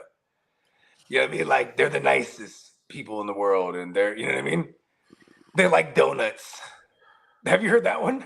I've never heard that one, but like I was watching one of those shows and they're like, Canadians love donuts. It's got to be true. I saw it on TV. I'm like, they should be getting down. We have the French, right? Second language. You know what I'm saying? You know, I'm like out here in high school, you got fucking Spanish. You can take Spanish, right? Mm-hmm. In Cali, for sure. Everyone's taking Spanish. You know what I'm saying? But yeah, out there, it's like all French and shit. So this dude, this one analyst I used to follow, he like fluent in French. You know what I mean? Yeah. So he would say all the names all in French and shit. Abidjan, Rabatin. He's hella funny. Damn, Will said, if you can believe it, in the prairies where I live, no snow. We had a brown Christmas. Oh, man. I mean, when I was talking to Dennis, he was like, it was like 55 or something like that. For the course of the week, and no snow. And I said, wait, what about any rain? You know me, because I get all concerned for the world. I'm like, oh no, global warming. It's happening. Peacock said he loves the UK rappers. Let's see. He threw in one here. Middle class daily duppy. I don't believe it. Mildred, pop open the slow, would you? I haven't been this excited since that drill shit. That bounce. Unknown P. I copped a yacht in the sail, running down ops, chefing up quails. Never chase females because it just gets long like Diggity's nails. If you point the finger like E.T., I'm spraying up rats like Banksy graffiti. And now man's stressed because I got the ting pressed to his chest like a GP. I make more peace than a doctor, and I'm sat front row in a box at the opera. Call my new ting Priya because man pre her like her last name Chopra. She's working class but thing though. I switch up girls Nintendo. She stays a night but I make her leave in the AM skendo. I'm a middle class shotter. A man was hot but Percy's hotter. Now hand me your paper or I'll raise this one like Potter. Private school. There's the guy, right? And you know I've inherited billions, so I've got more pounds and pounds. He's like millions and millions. You know who Sway is, right? Yeah. So imagine like the white version of Sway, but from the UK. His name is Tim Westwood. Tim Westwood TV. Your bomb. But he would bring in all the rappers from like America. You know what I mean? Okay. Messed him with like the UK drill rappers and shit. Okay. And like this fool, but like his shit. That's how I got exposed to a lot of that drill shit from the UK. Because then here's what was crazy. Is the drill shit started in Chicago. It was really the UK that really adopted the sound. Yeah. And then the New York drill scene is popping, and they really adopted the UK sound, though. You know what I mean? Okay. Like you ever heard of Smoke? What's his name? Pop Smoke? Pop Smoke, he got killed a couple years ago, but like it was like during quarantine, he was like showing all these packages of like from like Louis and Gucci, but like his dumbass left the fucking the address on it. He's a Brooklyn rapper out there in New York, or out there in Calabasas, and motherfuckers ran up in there and robbed and killed his ass. You know what I mean? Damn. Yeah, but like he was blowing up, and he was from Brooklyn, but it's the straight UK drill bounce. You know what I mean? Okay. You know what I mean? Shit like that. Peacock, that dude's a savage. He said this guy's so proper. It's funny because that lingo too. Like man, I went down all the rabbit holes, bro. For the UK drill shit was crazy. They were killing fools, dog. Stabbing motherfuckers like it'd be a guy and victim died of 72 stab wounds. Like fuck. Because a gang stabbed somebody. Yeah. And then you have one motherfucker, he got a gun though. You know what I mean? Damn. Because it's hard to get guns, you know what I mean? He got a Russian. Yeah. It's pretty interesting. Tino said, if you're rich, don't live in SoCal. Taxes are high, or hell are high. Right when you live next to the poor people that want to jack you. Motherfuckers, yeah, hell yeah. Imagine that too. Is like so I got the fuck out of there. Yuck mouth. Even him, you know, he living in LA and whatnot, and then motherfuckers is just rob you. But you know what I'm saying? But you're connected, so then you got to go through the whole, jump all the hoops and get your chain back. Then it's like, hey, next time you better check in and this, you know what I mean? It's like a whole thing in LA, bro. When you're down there, bro, it's just crazy. You can't be getting money in their backyard without everyone like it's like a green light. if you're not like checking in or like connected to like, okay, you know, you ever heard it's like Soulja Boy and Chris Brown, you ever hear that they're bloods? And they've been for like the last 10 years. Because at one point they moved to LA and they connect themselves with one of them hoods. You know what I mean? And you know, you throw motherfuckers a couple dollars here and there. I mean, same thing with Pac. He was he got the MOB tat. That fool's not from he's not a mob Pyru. You know what I mean? Neither was Suge. But you know what I mean? But you know, that's and even though they're from Tupac specifically, because he's not from LA, you know what I mean? Will said 50% of your money in Canada is taken by the government. I mean, shit. I mean, for most. So, okay. How about this? If you're any kind of like contractor or like any kind of like, because not like regular employees, you don't give up half your money. Like if you just have like a W-2, but it's like if you have any kind of sales job or commission job, or you're like a contractor, in any kind of way, like pretty much you're getting jacked for like half your money. Because I used to have a commission sales job and I was making so much in commission, and it was like they're just jacking half of it for like taxes.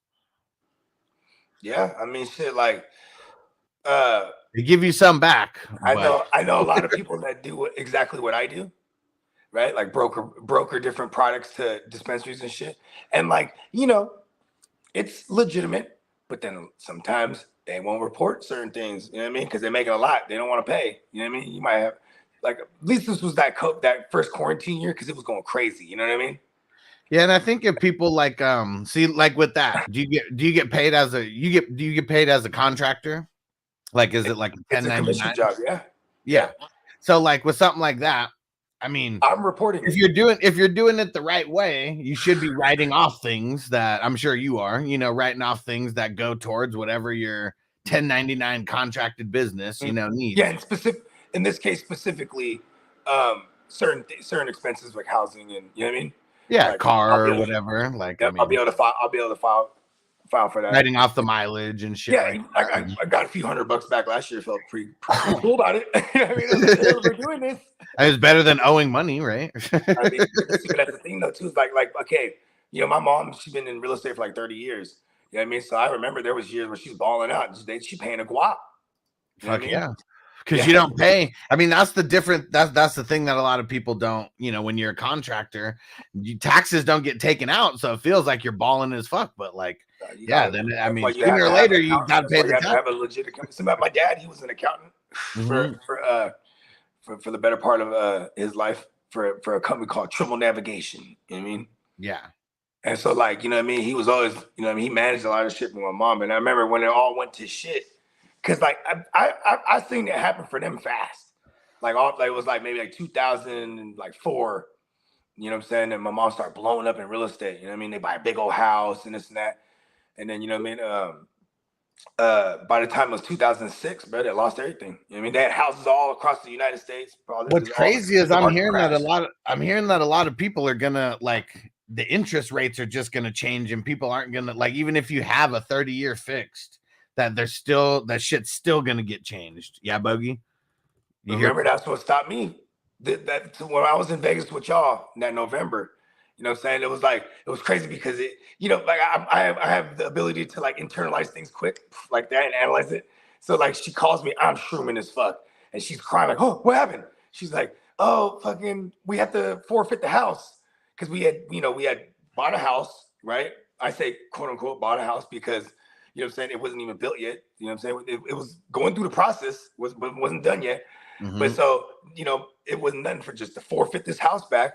Because now the interest rate has skyrocketed and the original loan I got, we didn't qualify for it no more. So it was like, shit. Then I start thinking, ooh, this is good.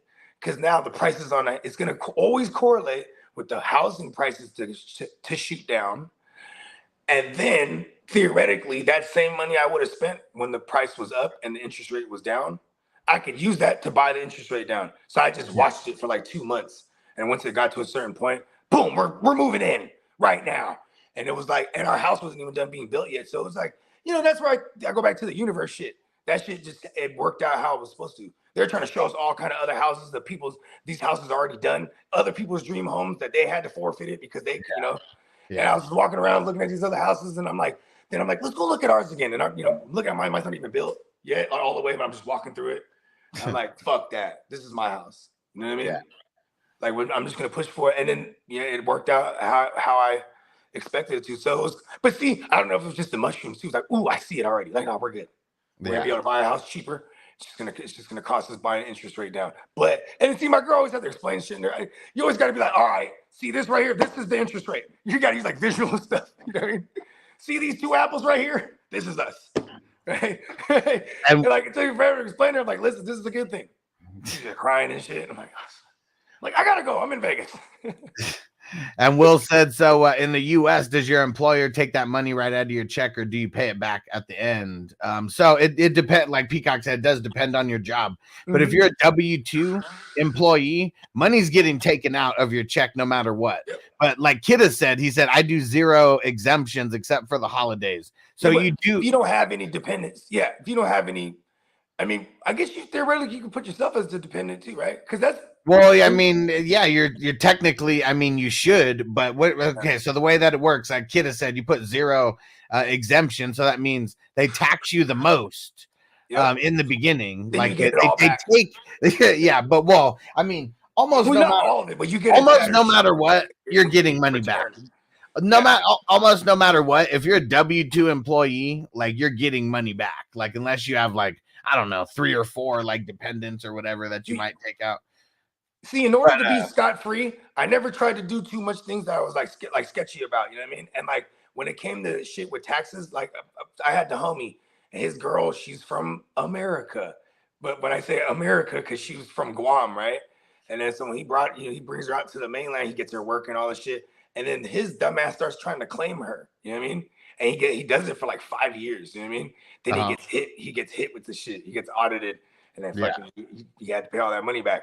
And plus penalties and whatever the fuck. So I was just like, and this guy is like a smart guy, quote unquote, right? Yeah. So I was like, okay, I'm not fucking around with tax. Yeah, Will said taxation is theft. Yeah, leave it at that. Chris Rock talked about it. Yeah, he was like, they take your money. That's a jack. He's like, and then you get some of it back at the end of the year. Like, it's holiday season, so I'm talking to a lot of my homies from all over the place. You know what I mean? Because we're spread out everywhere. And then one of my guys, he's out there in what's that shit? Is it not Little Rock, Rhode Island? There you go. He's in Rhode Island. He's like, hey, do me a favor, but fucking shoot me a woo wop through the mail. I'm like, hell no. You know what I mean? I'm like, I can't do. I'm too scared to do anything. I'm not even gonna jaywalk these days. I can't have anything threaten my. Like you can't have any kind of blemishes, bro. That you can lose your loan. You know what I mean? Yeah. Like that's just one of those things. Like I can't fuck around. Like there's too much bigger things at stake now than like the fast quarter. You know what I mean? The slow nickel is a little more stable. Mm-hmm. And Chris Rock talks about that shit in one of those stand-ups. He got right at one point. I don't know. I'm pretty. Everybody has. You know Scott Storch? You know Scott Storch, right? Producer extraordinaire. He was the Dr. Dre. First of all, he was an original member of the Roots, and then he left the group, and he was like Dr. Dre's protege. So he'd like when you hear all the pianos on like the Chronic 2000, that's all Scott Storch. Nice. So like when you hear the bling bling bling bling bling bling bling bling bling, like like anything with pianos is pretty much him on that shit. Anyways, this dude he's broke off, started producing all kind of artists, blowing up on his own, and then he does cribs. And like he was one of the rare ones that was like showing his house for real. Because sometimes they used to have like stage shit, whatnot. Not sometimes, most of the time. Most of the time. But him and Jermaine Dupri, Bogey in the Matrix. And Will said, I'll add that legalized organized mafia for sure. For sure. I mean, in America, the IRS is like, it's not even a part of the government. It's a company. What did Tino put in there? What's that link?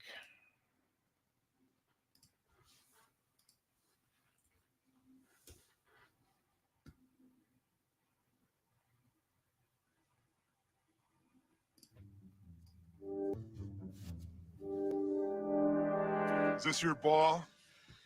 Yes, it is. It struck my foot. Doug! Can I get a drop? Oh, the rule says play it as it lies. Guns don't kill people. I kill people.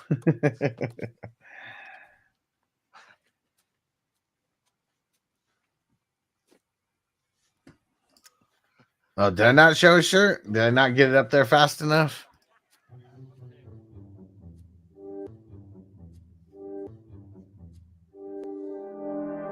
Is this your ball? Yes, it is. It struck my foot. Doug! Can I get a drop? Oh man, shooter! Tito said, "I want that shirt." Might have to make it, right? Does that even? I'm sure. Actually, I'm sure you could buy it somewhere. I'm sure someone's remade it since then. All right. And Tino said, "For real, that's who I imagine Uncle Crispy to be." Hold on. The rule says play it as it lies. Play it as it lies.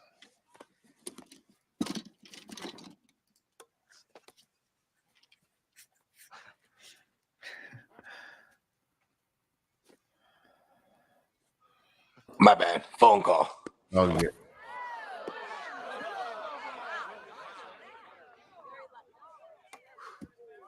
That's two thus far, shooter. Yeah. Count. Good for you. And you can count on me waiting for you in the parking lot. Ooh.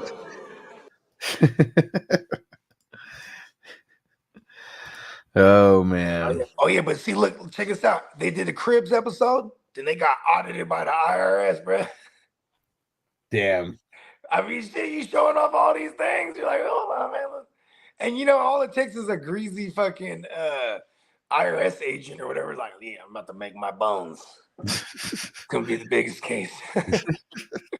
Cause it is, man. You know what I mean? Like a motherfucker's Jermaine Dupri guy. He was like, these are all my Bentleys. He's like, this is all my fucking woo wop.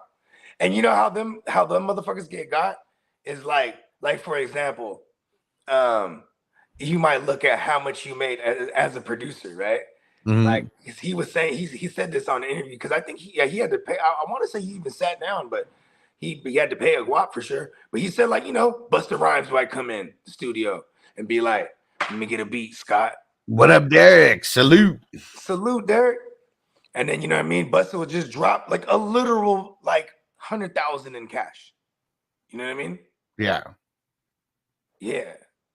You know what I'm saying? Oh, and then he also was on like Crazy Blow, right? And 10% for his manager. Right? He was, like, and like you ever heard of Noriega? He's Yeah. another like legendary, like he's out of Queens, out of Left Rack. Anyway, this fool, you know what I mean? He got a podcast called The Drink Champs, and when he brought him on there, he liked to share stories because he partied at Scott Stores used to have like legendary parties, like a big old punch bowl full of ecstasy and like, you know, mountains of cocaine. And then like, but he said like he would take him up to like this little secret room, you know what I mean? So they go to the secret room because, you know, it's a high profile party, you know what I mean? So like, you know, there might be some execs there, whatever the fuck. So they go to this little secret room to go hit some blow. And he's like, where's it at? He just opens a drawer, just a whole drawer full of it, you know what I mean? And then it's funny because like Nori's telling the story and he's like, man, you know, because, you know, Scott started like, hey, you know, I'm not that guy anymore. But still, it's like, you know, what's the statute of limitation on some of those stories, Sherry?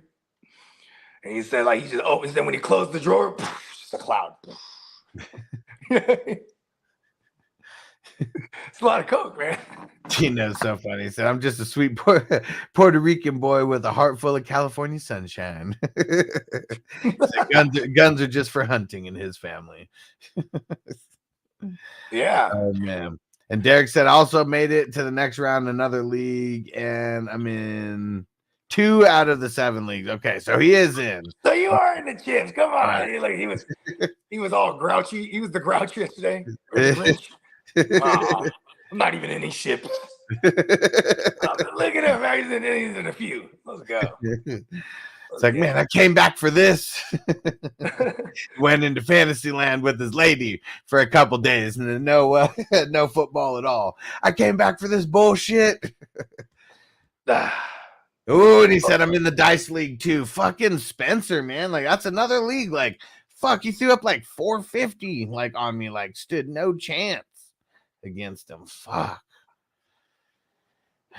And Derek said that is how I felt, bro. You know what I'm saying? Dude, now he's back. Hey, I mean, look at that. Salute Derek. Hell yeah, he's back. He's back. Ooh. Kidda said, "Fuck that dice league." Did you lose too, bro? Fuck. You lost to Derek, apparently.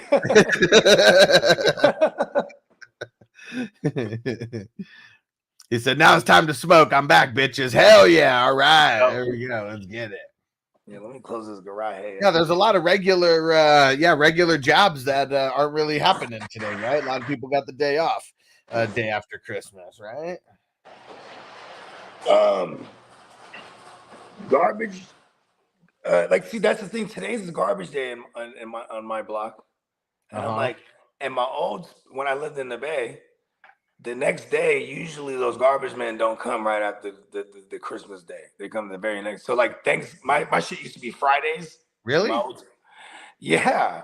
So okay, you ready for this? So I thought it was only Christmas that they weren't doing that, or Christmas Eve. Well, okay, how about this? So my joint was Fridays at my old spot, Friday morning, right? So Thanksgiving's always on Thursday. They never, my day was always Friday to get picked up. They would never come Friday. They would come Saturday. Saturday, yeah. And then, that'd be the only time of year that they would. So I don't know. I'm just assuming that. Just thinking about that now. I should take my cans out, actually.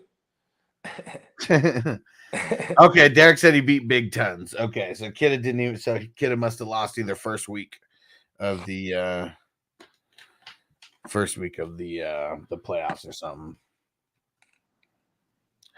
So close. We're going to my team was so good in the dice league, and then fucking just started catching injuries. That was still fun though. There was things might change a little bit next year. We'll see because we're kind of taking their rules and kind of coming up with our own rules like for it. You know what would be dope is this is how I envisioned it. So we had 3 dice. You roll that motherfucker, and that's your first 3 picks. And then everyone does this in succession, and then we start the draft. Well, so and here's how they do it, and I think we are going to do it this way. So in the beginning, for like the first couple rounds, you only use 2 dice, is what it is. So there's no like stealing players like in the first couple rounds, and it is like that though.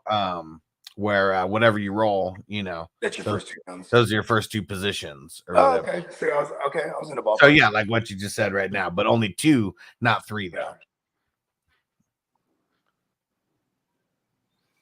Yeah. That one was crazy though. A lot of defense. Well, I think it was funny because Kid is like, to me, I always made fun of him for like, man, you got more IDP players on your squad right now than you got offensive players, and we're in like the fucking 9th round or something.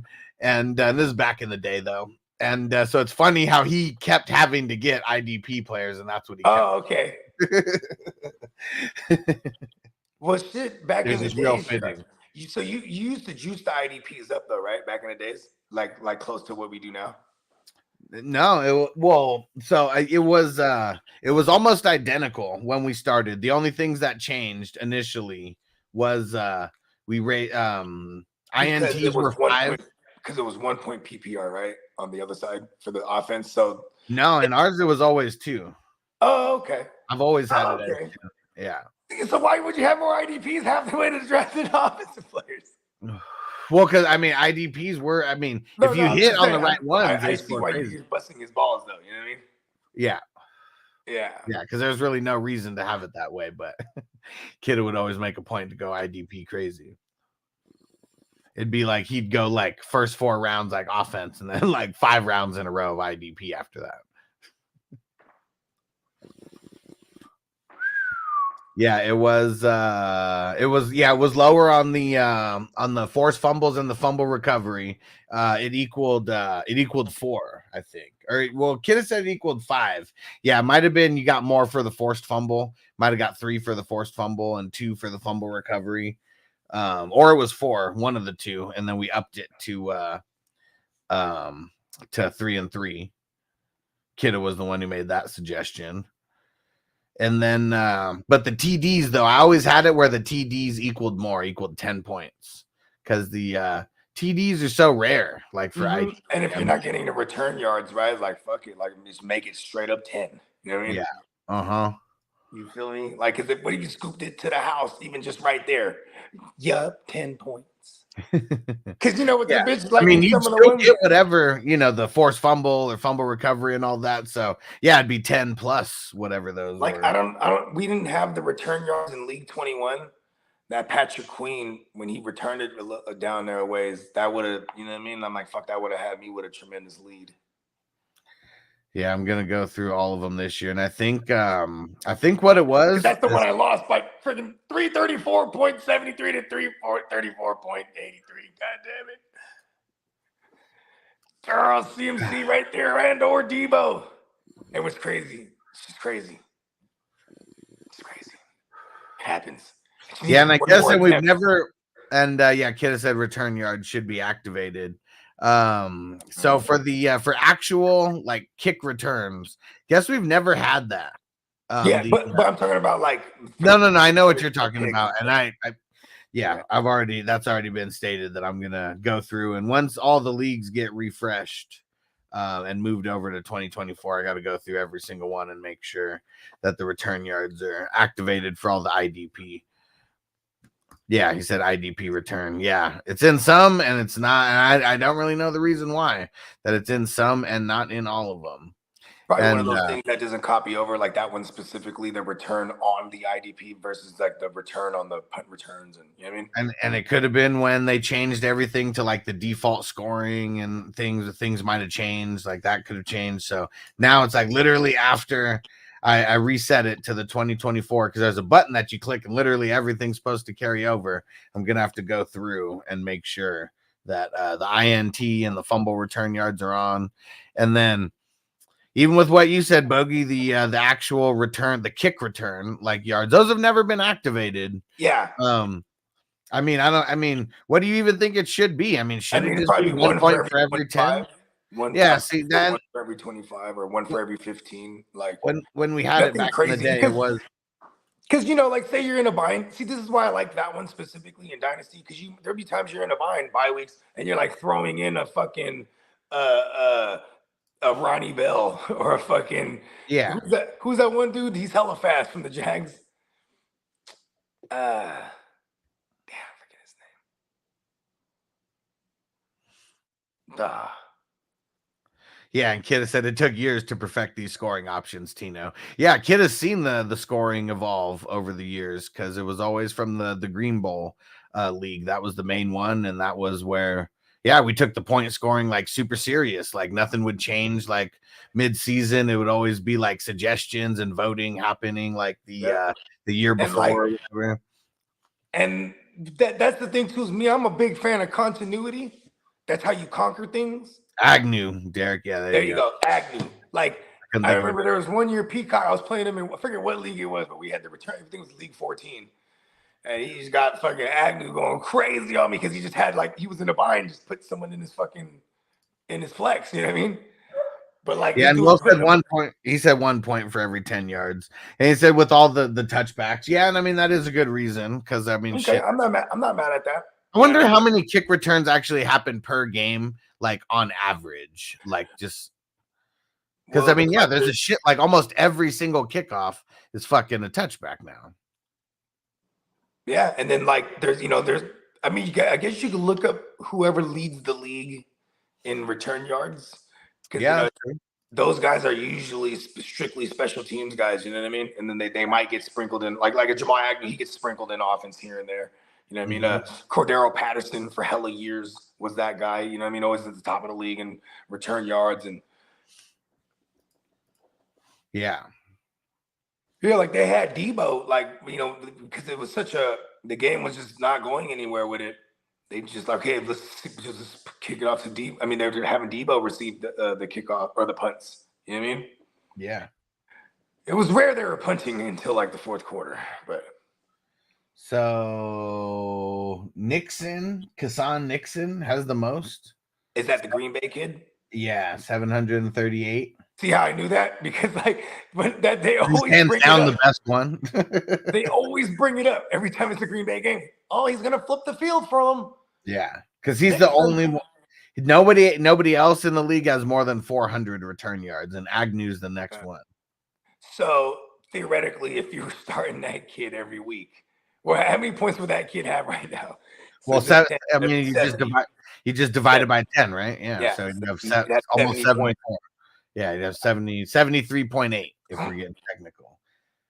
And I don't know if he did any if he scored any. No, he has 0 touchdowns. So yeah. So even that, I don't know if he has any other stats besides that. What about that kid Gibson? He's a DB. Okay. Cool. Nice. Okay, so he said Nixon's one of the highest scoring DBs in my league because of the return yards. Okay. That's a cheat code. That is how things would change a little bit. Okay. There you go. Yeah, so that would, Nixon's on the block. And yeah, Marco said that Devin Hester was a cheat code, Derek. Hell yeah, man. Fuck, especially during that one year, the 2006. Like, man, it's insane. Yeah. I mean, shit, Rex Grossman almost pulled off a Trent Dilford, you know what I mean? Where you go to a Super Bowl and he didn't win it, obviously, but like Trent did, but like he was really doing nothing the whole way. Yeah. Just like in the Ravens case where Trent Dilford was just the defense just carrying them. Yeah. And motherfuckers might score like 6 points on them, like 2 field goals, like, you know what I mean? Maybe 9. Okay, so his average, Nixon specifically, his average is 26. And man, this is crazy. So he just has way more returns than everybody as well. Like, that's just another thing. Because his average isn't really that much better necessarily. Like, so he's willing to take that thing back too, though. That's another thing. Because you know what I mean? I'm pretty sure like there's somewhere we could look up. I mean, you don't have to, but I'm pretty sure there's like a percentage rate of like fair catches. You know what I mean? And I'm probably like, what up, Bakes? What up, Bakes? Merry Christmas. It's damn, it's crazy. Even Antonio Gibson has 340 return yards. Remember they said they wanted to get him back to his return game ways? Yeah. That's kind of crazy though, right? Like, I mean, Antonio Gibson, if you get return yards from him, he's almost a guaranteed starter in our dynasties. Make the phone call. So now I guess we got it, because I don't know. I don't really like the one the 10 yards per point. Yeah, that's why I said, like, you know, in Yahoo, I remember before they wouldn't allow you to have more than 1 per 25 for every 25. Uh-huh. But like if we could do like 1 for every 15 or 1 for every 20, that's pretty cool. I mean, you know, it's because it's like you get a 20-point return, a 20-yard return. That's not difficult. You know what I mean? That's 2 points every time. I like that for the record, but I'm just saying, like, for the sake of it, it's a little much. Right? Well, yeah, like Nixon, for example, he had 20 plus, 24 20+ yard returns. But like even that, like that should be the point, right? The 20-yarder. And if but he's not a starter at DB though. He's just part of the rotation. That'd be cool. Starting him, right? Him specifically. Yeah. And Tino said 20-yard return is a good return. Fuck yeah, it is. Well, see, that's what's crazy is like it's not though. It's almost like just regular because you look at. I mean, how many times did they get it on the 5 and then? Let me give you just some of the top guys. Okay, so Nixon, 28 returns, 24 of those 20+ yards. Agnew, 15 returns, 12 of them 20+ yards. Blackshear, 14. That's a lot. It's majority. Yeah, 11 of them are 20+ yards. Xavier Gibson, 17. It's 12 of them. I was gonna say Gibson. Gibson might be one of them guys right there. Yeah. So that's Barrios, 15 returns, 14 of them 20+ yards. It's very easy to hit 20 yards because a lot of times, I mean, but when they get it, the way it's working out, these are just kick returns, and that's it. Just kick returns. Okay. Not punt returns. Not even punt returns. Yeah. Yeah, see, so it almost seems like that is like a 20-point, like, yeah, that is regular. Like, that's just like regular for him. That should be 1 point. That shouldn't be 2. What I'm saying. Like, they shouldn't get, like, Nixon shouldn't get 48 points for like each of those. I heard you say point and it just rhymed with joint. I was like, yes. Roll with it. And Bakes, no, we have not figured out the best ball standings yet. I've organized everything on my spreadsheet to where I know who all the teams that are in it. I got it all organized, division from lowest to highest. And I got to go through, and I'm gonna put if the team has a team name, this time we're gonna put who they're representing, because that was a cool part of this as well. Yeah, what league? And Kid has said 30 for kickoffs, 15 for punts. Oh, did you see Clock's message in that league, the X-Men league? I mean, I know you're in all of them. So he jumps in there. Merry Christmas, everybody. If my team goes and gets any kind of money, split it between everybody in the X-Men. So then I start to text him like on the side. I'm like, oh shit, you going on a mission? And he didn't respond to me like, oh, he's on a mission now. Oh, damn. Well, because he was telling me, remember, he's like, it's gonna be anything. Yeah, he didn't know when necessarily, but even he doesn't know when. He just knows, like, to give you like a 2 week heads up. You know what I mean? Right. Like, yeah, you're gonna be going soon. So he's like, yeah, it's gonna happen any day. Oh man, Clock. Man, be safe, brother. Be very safe. Make it back. Because this is gonna be because what is it? What do you say he has? Is it 2 more years in? I mean, as of like a couple months ago, or I think it's like into like 2025, like exactly. Like that. He said them like spring or June or some shit. That was when his like. But yeah, that's what I'm saying. Yeah, because he said 20. What was it? 20. It was a couple months ago where he said it was a 24-month timeline. It is kind of crazy now because like to be a career military guy, that's it's a big commitment. But then also, so he can get out young. Yeah. So because I mean. There's different contracts, right? Like I mean, he just kept renewing his shit. And Big said, "Oh shit, I'm in the X-Men. Thanks, Clock." I know. Let's go, Clock. Oh man, the killer clown's in the house. What up, clowns? What up, clowns? He's going to the ship. Oh man, motherfucker. Good shit, bro. When's the last time you even made it to the championship in the Green Bowl, clowns? Yeah, no matter what. Yeah. Normally, I would only say that to somebody that I was in the same league with if I know I got in there more recently than they did. Well, that's what's funny is like even though the last time I think I got in was 2014 and I lost. That's what's funny is I don't know. He might have. I don't know if he's gotten in ever to the championship. I know he hasn't won it. And man, what a fucking time to win it. Also, you motherfucker. If he does, still has to win it. Yeah, I mean, he's already in the money though. You know what I mean? Oh yeah, for sure. He said, I don't know, Zach beat me. Yeah, fucking Chipokawaka, that motherfucker. He won like I swear he 3-peated. For real? Yep. In a row. Yep. I've seen it. I've seen it. Yeah, and he kept getting the first, like that's what was bullshit, is he kept getting the first overall pick, like as well. Like those 3 years, I'm almost positive he somehow got the first pick. I'd be that one crazy motherfucker. I'd be like, I swear he knows he's hacking it or something. He just he knows he's. What is he? Is he in IT? What is he in IT? No. Here's the thing: we weren't even doing fucking. We weren't even randomizing it. We would do names out of a hat and all. I mean, mostly it was the names out of a hat. And those things. It's funny because they still do that in the Steamboats League. And the papers would be like hella small, so it wouldn't be like his piece was just like super big compared to open that motherfucker's like, oh, motherfucking Zach again. Bullshit, man. And yeah, he said first pick every year. I could never get it. I always got like last pick. That was like another reason. Like, man, it's just straight bullshit. And you know what it was too? There was always someone different who picked the first pick. That's what it was. It would always be someone random who wasn't in the league who picked the first pick. And they somehow kept picking Zach. Son of a bitch. Never picked me. And like we even did it, like I was getting so pissed because I was like, man, it doesn't matter what the fuck kind of like, you know, draft order pick that we do, I just get last no matter what. It was starting to become stupid. And like we stayed at this huge mansion and we had like, it was a 2-story house, and well, it was a 3-story house, but on the bottom there was a pool, and then there was like a little like bridge almost that like went across there. And we wrote our names on tennis balls, threw them into the pool, and the dog and my roommate's dog jumped in, and whatever order he grabbed the tennis balls, that was the order of the draft. Who threw the balls? Was the owner one of the ones who threw the balls? Yeah, so he threw his, I threw the rest. He threw his. Why?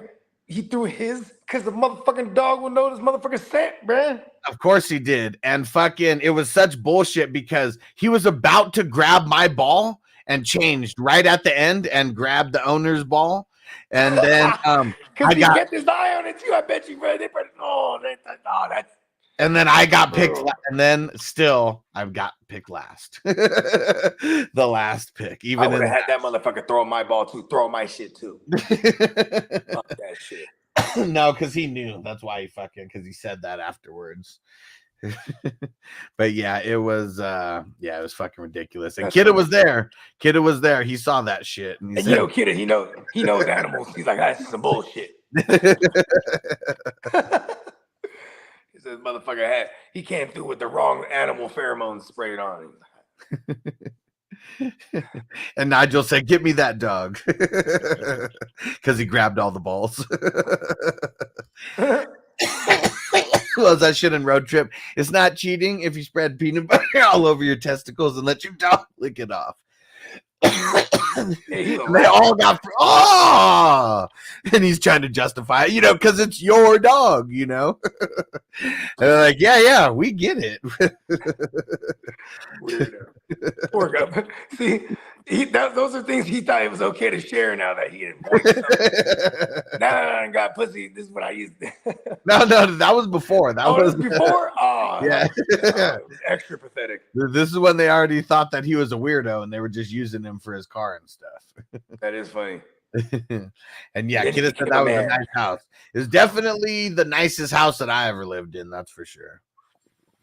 That was a huge. I mean, shit. It was like just a little bit shy of the fucking the mansion that we stayed in for the 420 crew party. But this one was like it was 3 stories also, and I had the whole bottom story to myself. Like a private entrance on like the side, so I could just avoid everybody. Nice. Yeah, I lasted for like a year. And Wood Clown say your boy Streets wants to cut a deal and split the prize before the championship. Old poker gentleman's handshake. Is Streets in there? Yeah. I'm not mad at that's like the best idea. Just split the money down the middle between the first and the second place pot. I would do that, but I'm not in it, so. It's a huge pot, that's for sure. Yeah, you know what I mean? And then like obviously when you get that pressure out the way, you're like, cool, now for the title. The belt. Killer Clowns, what would your belt look like? And Vanessa said the Blast from the Past. Yeah, where they were in the bunker. Oh, I love that movie, bruh. Brendan Fraser. Brandon Fraser. And then my girl's in there too, bruh. The cute Jewish. Alicia Silverstone. Yeah, till she got all weird when she grew up. Do you know she was one of those advocates for like bird feeding? Like the bird feeding method. Oh, so like she'd just be on the show with her baby and she'd just like start chewing some shit. Just put it in the baby's mouth. Oh man. What in the fucking birds do that? We're humans. This is funny. Clown said, I don't know. I think I could take them. As much shit talking as was going on this year, I don't know if the Clowns is gonna split it. I think he's ready to just go to war and get all the glory. I think if you tell the Clowns the amount of the second place person, he's like, that's fine. That I'm not going for that. And then what's funny too is like when he says the old gentleman's shit, right? I always, if it's like someone I rock with, see, in this case, I don't really know them like that.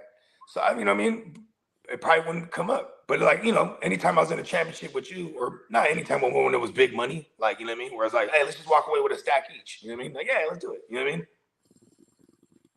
I'm okay with that because then, you know what I mean?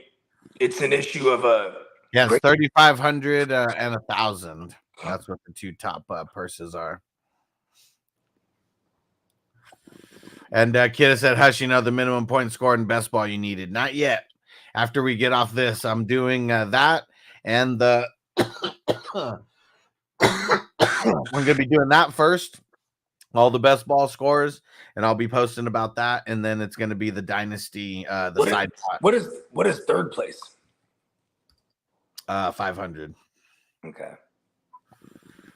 So either way, either way, that $100, either way, that $100 is chopped up for the belt. Either way, even for the third place, but they get because then it's about what 700 for the weeks or the weekly joint, and then the rest of it goes to top the score and top score get a best record and most points for the season also get paid out. Oh, okay. Yeah, okay. And then there's there's a few ways that you could get paid, whether you're the champion or not, even if you didn't make the. And if Killer Clowns wins it, he's not allowed back in the league unless he comes through flossing that belt because that's what it's about. No, that's he said that he's coming there. Like, because did Streets come out last year? No, no, and that's another thing too. Like, I'm telling the Streets, like he doesn't like flying, and I was like, you better plan your fucking Vegas trip. Where's he from? Man, I don't remember what part he's from, but he said it would have been he said it was like a 15-hour drive for him. Okay, so, that's not bad. Wherever the fuck 15 hours is, from Vegas. Man, man, even with the first or second place, buddy, you better book yourself a ticket. That's just like an hour. If you're talking about a 15-hour drive, that's like an hour 45 to an hour flight. You know what I mean? He says he doesn't fly though. Okay. Yeah, okay, so he's one of those. Okay. Yeah. Just like Crispy, though. Crispy won't fly. But like Big Tons, Big Ton said he literally would have came to Texas, rented a car, so both of them could have gone to Vegas. And so I don't know if that offer is still gonna stand or if Crispy is listening. But yeah, just remember that, Crispy, for next year. If Big Tons offers that, you better fucking take him up on that. Because I understand why Crispy wouldn't want to fly. Like, if you're a big motherfucker, like flying coat, like I'm not like I'm wide. I'm not tall and wide, like I'm sure Crispy is. Like, man, it must suck like sitting in coach. Like, it already kind of sucks for me. Like, you already have to like feel like you got to squeeze wherever you are. And it's like you got to be first class or like nothing for a guy like Crispy. Yeah. And what Kid is saying? Watch Crispy his everyday point A to B car is like a hatchback. Oh shit! Look at that. Peacock said, "Shit, I'll drive with them from Texas." There we go. That'd be cool. A little road trip. A few people, all the Texas peeps, just get in there. Because Big Tons, I mean, he said that his company was like paying for all that, so he would have been able to get the rental car on the company. Or Big Tons the type of dude that'll like throw you on his back, literally. You know what I mean? Yeah. Fucking Peacock. We should get a Sprinter van. That'd be dope. Like, just straight party. Dang, it's crazy. You just gotta have good ass credit to rent that shit. That's it. I'm sure Big Tons does though. And I was about to say Big Tons. And if it's on his company, Peacock shit. And if it's on his company, that would be booking it. And he said, "What are the dates for Vegas? Let me get over there." But I believe it's the 16th through the 19th. Yeah, August 16th, 17th, 18th. Those are going to be the days. The Green Bowl draft, that's going to be on the Saturday, like it was this past year. And everybody can leave on Monday. That'll be like the latest day is Monday that people can bounce. And I think it worked out better the tickets are going to be cheaper if you can fly out on Monday for sure too. It just depends on, I know, people's work schedule or whatever. Being away 4 days could be a lot. But fuck whatever job it is. Like, man, 4 days, yeah, it should be doable. Well, people got to know the dates too, so they could. Oh no, I know. Yeah, we know in advance. That good old request. Yeah, that's what's good. We already know the dates in advance. And Bake said a carpool van from Texas. He said, "Do it. That would be super cool." Yeah, hell yeah. What's that drive like? How many miles is that from? I'm sure I can Google map it right now, Yeah. and I'll just Google map it from Houston. Like when I used to go to from the Bay to Arizona. It's like if you're going straight, that's like 14, 16 hours. Yeah. You know what I mean? So we'll it's crazy because there's the 101.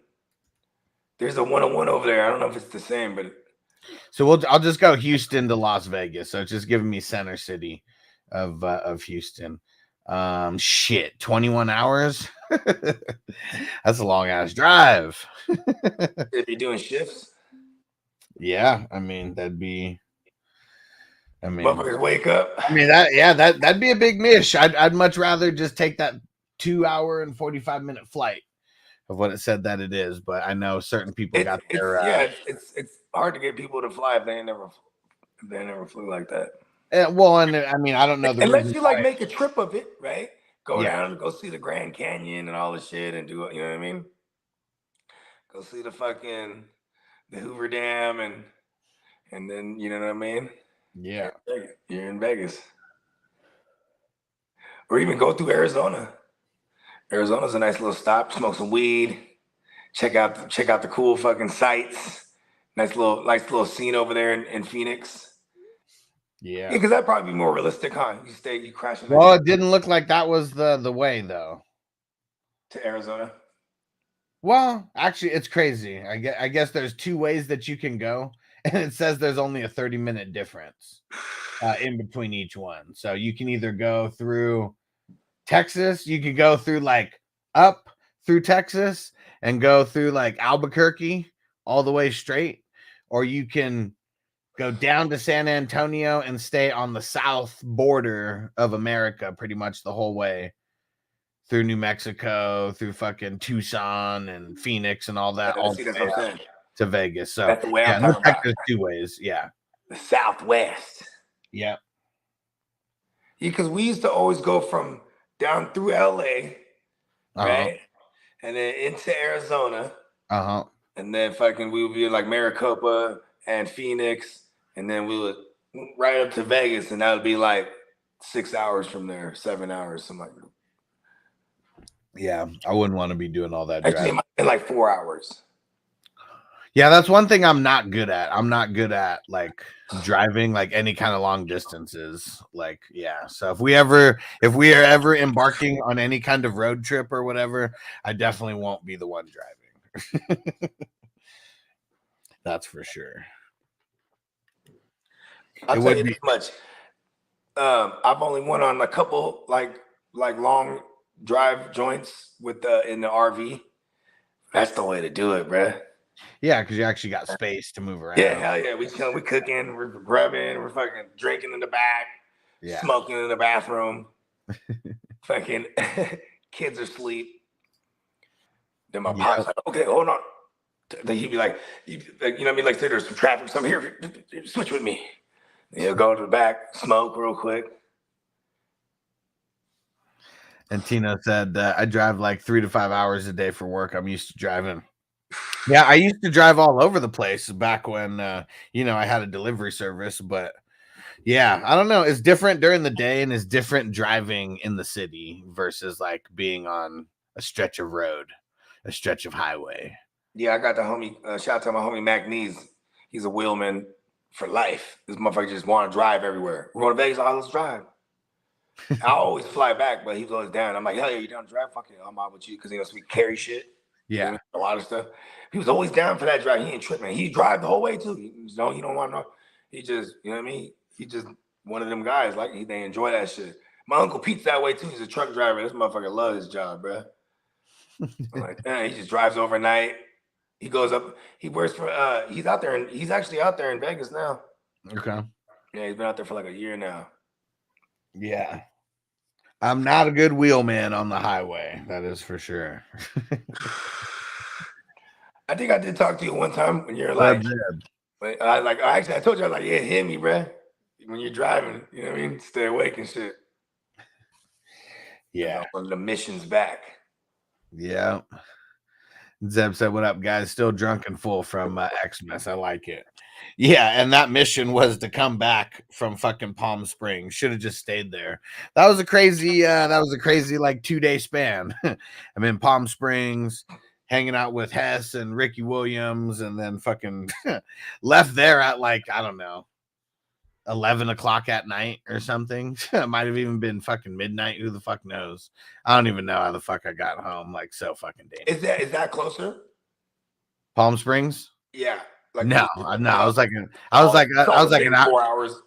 Well, no, it was like it was like an hour and a half, almost 2 hours. Okay, not bad. So it is closer. Yeah. Because I'm just like, I don't know geographically where that is. Like, you know what I mean? Yeah, that's from San Diego. So that would have been San Diego. Yeah. That was so dangerous. I don't even know how the fuck I got back. Like, so ridiculous. Yeah, didn't you guys like even eat like there was like all the food was infused too? It was like some burger joint. No, I don't think there was a lot. No, there was infused drinks for sure, but I mean, either way, like the amount of weed that we were smoking is insane. Either way, lot of joints. As long as I keep smoking, I stay awake. Yeah, but that was it. Yeah, I wasn't. I needed a few joints to like take, and then be smoking all the way. And what kid I say? He said, "Fuck driving. Living 6 miles from work is the best decision I made after the girls I've been messing with the job I've been working." That's tight. Yeah, just literally a couple minutes away from work. Hell yeah. Yeah, and it's crazy. Like all these fucking all these times that I've driven, like, I don't know, 30 minutes plus or whatever, multiple hours, like somehow make it home. The one time that and it's not the one time, I'm sure this was done a lot, driving at like, I don't know, 3 or 4 o'clock in the morning just home from like fucking Killer Clown's house literally to like my mom's house. This is like shit, I don't even know how long ago this was. 10 plus years, 15 years maybe. And yeah, I was driving and fucking fell asleep and like ran into like those pretty much those pole things that, like, you know, they're not just like a straight pole in the ground. They'll like you can run them over almost, and I did, but man, that shit like fucked up the car so much. Yeah, hell yeah. Yeah, it was all fucked up. And what the hell, Bake said you guys hear about Mostert breaking one of Ricky Williams' records. What was that? Dolphins record? I mean, it's got to be, I'm assuming. What was it? What was the record that he broke? Yeah, let's hear it. Hey, Ricky ran for a minute, huh? How long was he in the league? I mean, it was a lot of years for sure. I mean, there was a lot of not so good years too. Yeah, for sure. When he played on some shitty teams. But I'm just saying, for the time he was drafted to like when he retired or stopped playing. Yeah, I mean, what was it? 2011, 2012, something like that. 11. And there was like different, time off, obviously. Yeah, no absence. Yeah, and injuries. Yeah, Phil said the live TV service is solid. Hell yeah, he got it this past week. Glad you like it, bro. It is I mean, shit, I fucking use it all the time, using it for all sports. I know a lot of people are using it for football right now, but like if you're into basketball, it's like having the basketball package because you get literally every single NBA game that's on. If you're, I know we got a lot of Canadians out there. If you're into hockey, it's like having the hockey package and the NHL package, all for $30 a month and a lot more. All the pay-per-views, they got different movie channels like on there. Literally every live movie channel, and then all the local channels as well. So if you're someone who wants to watch the fucking news on NBC or ABC or CBS and like your local station, all those are available as well. And you can favorite all of those and make it real easy to get to and from the channels that you really fuck with. And Kidda said people are still into basketball. Yeah. It's probably more popular worldwide than football still. Mm-hmm. I mean, shit. It's crazy because my whole philosophy on basketball was like, I just watched the last 4 minutes. Yeah. You know what I mean? And it'd be exciting. Yeah. And then I even dumbed that down further as I got older. Like, I just watched the Warrior games. Then it was like, when I got spoiled, we're in the playoffs, I just watched the playoffs. Yeah. Big Bo Perp said, go Nuggets. And Zeb said, oh, it was the 21 TDs for Mostert. Okay. There you go. All right. And Zeb said basketball's big overseas for sure. Hell yeah. Yeah, come on. Because there's just way more. Like, that's what it is. Like, there's only. I would argue soccer's bigger than all of it. Like, you know what I mean? Oh, like, well, that's for sure. Yeah. You know what I mean? Yeah, and then for sure. It goes in that order: soccer, basketball, and then American football. Yeah. I mean, yeah, there's just way more. You probably even put golf before football. I mean, there's just way more basketball leagues than football leagues, right? Like, I don't even know how many football leagues there are like around the world, but I know there's a shitload more of basketball leagues around the world, professional basketball leagues. Yeah. Yeah, that's just. Oh shit, I didn't see this.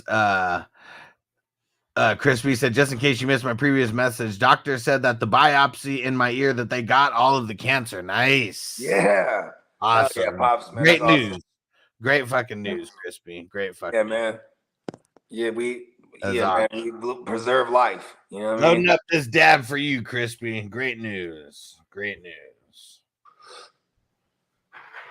And Zeb said they say baseball is an America sport. I mean, shit. Like, I mean, I don't know. It was just. I would argue a lot of I think it's a generational thing. And I think a lot of people like my age and up. You know. Well, no, not even like America's pastime. I think just that it's like an American sport. Oh yeah, there's like got to be way more professional baseball leagues outside of America than there are inside of America. Yeah, and way more than football anywhere for sure.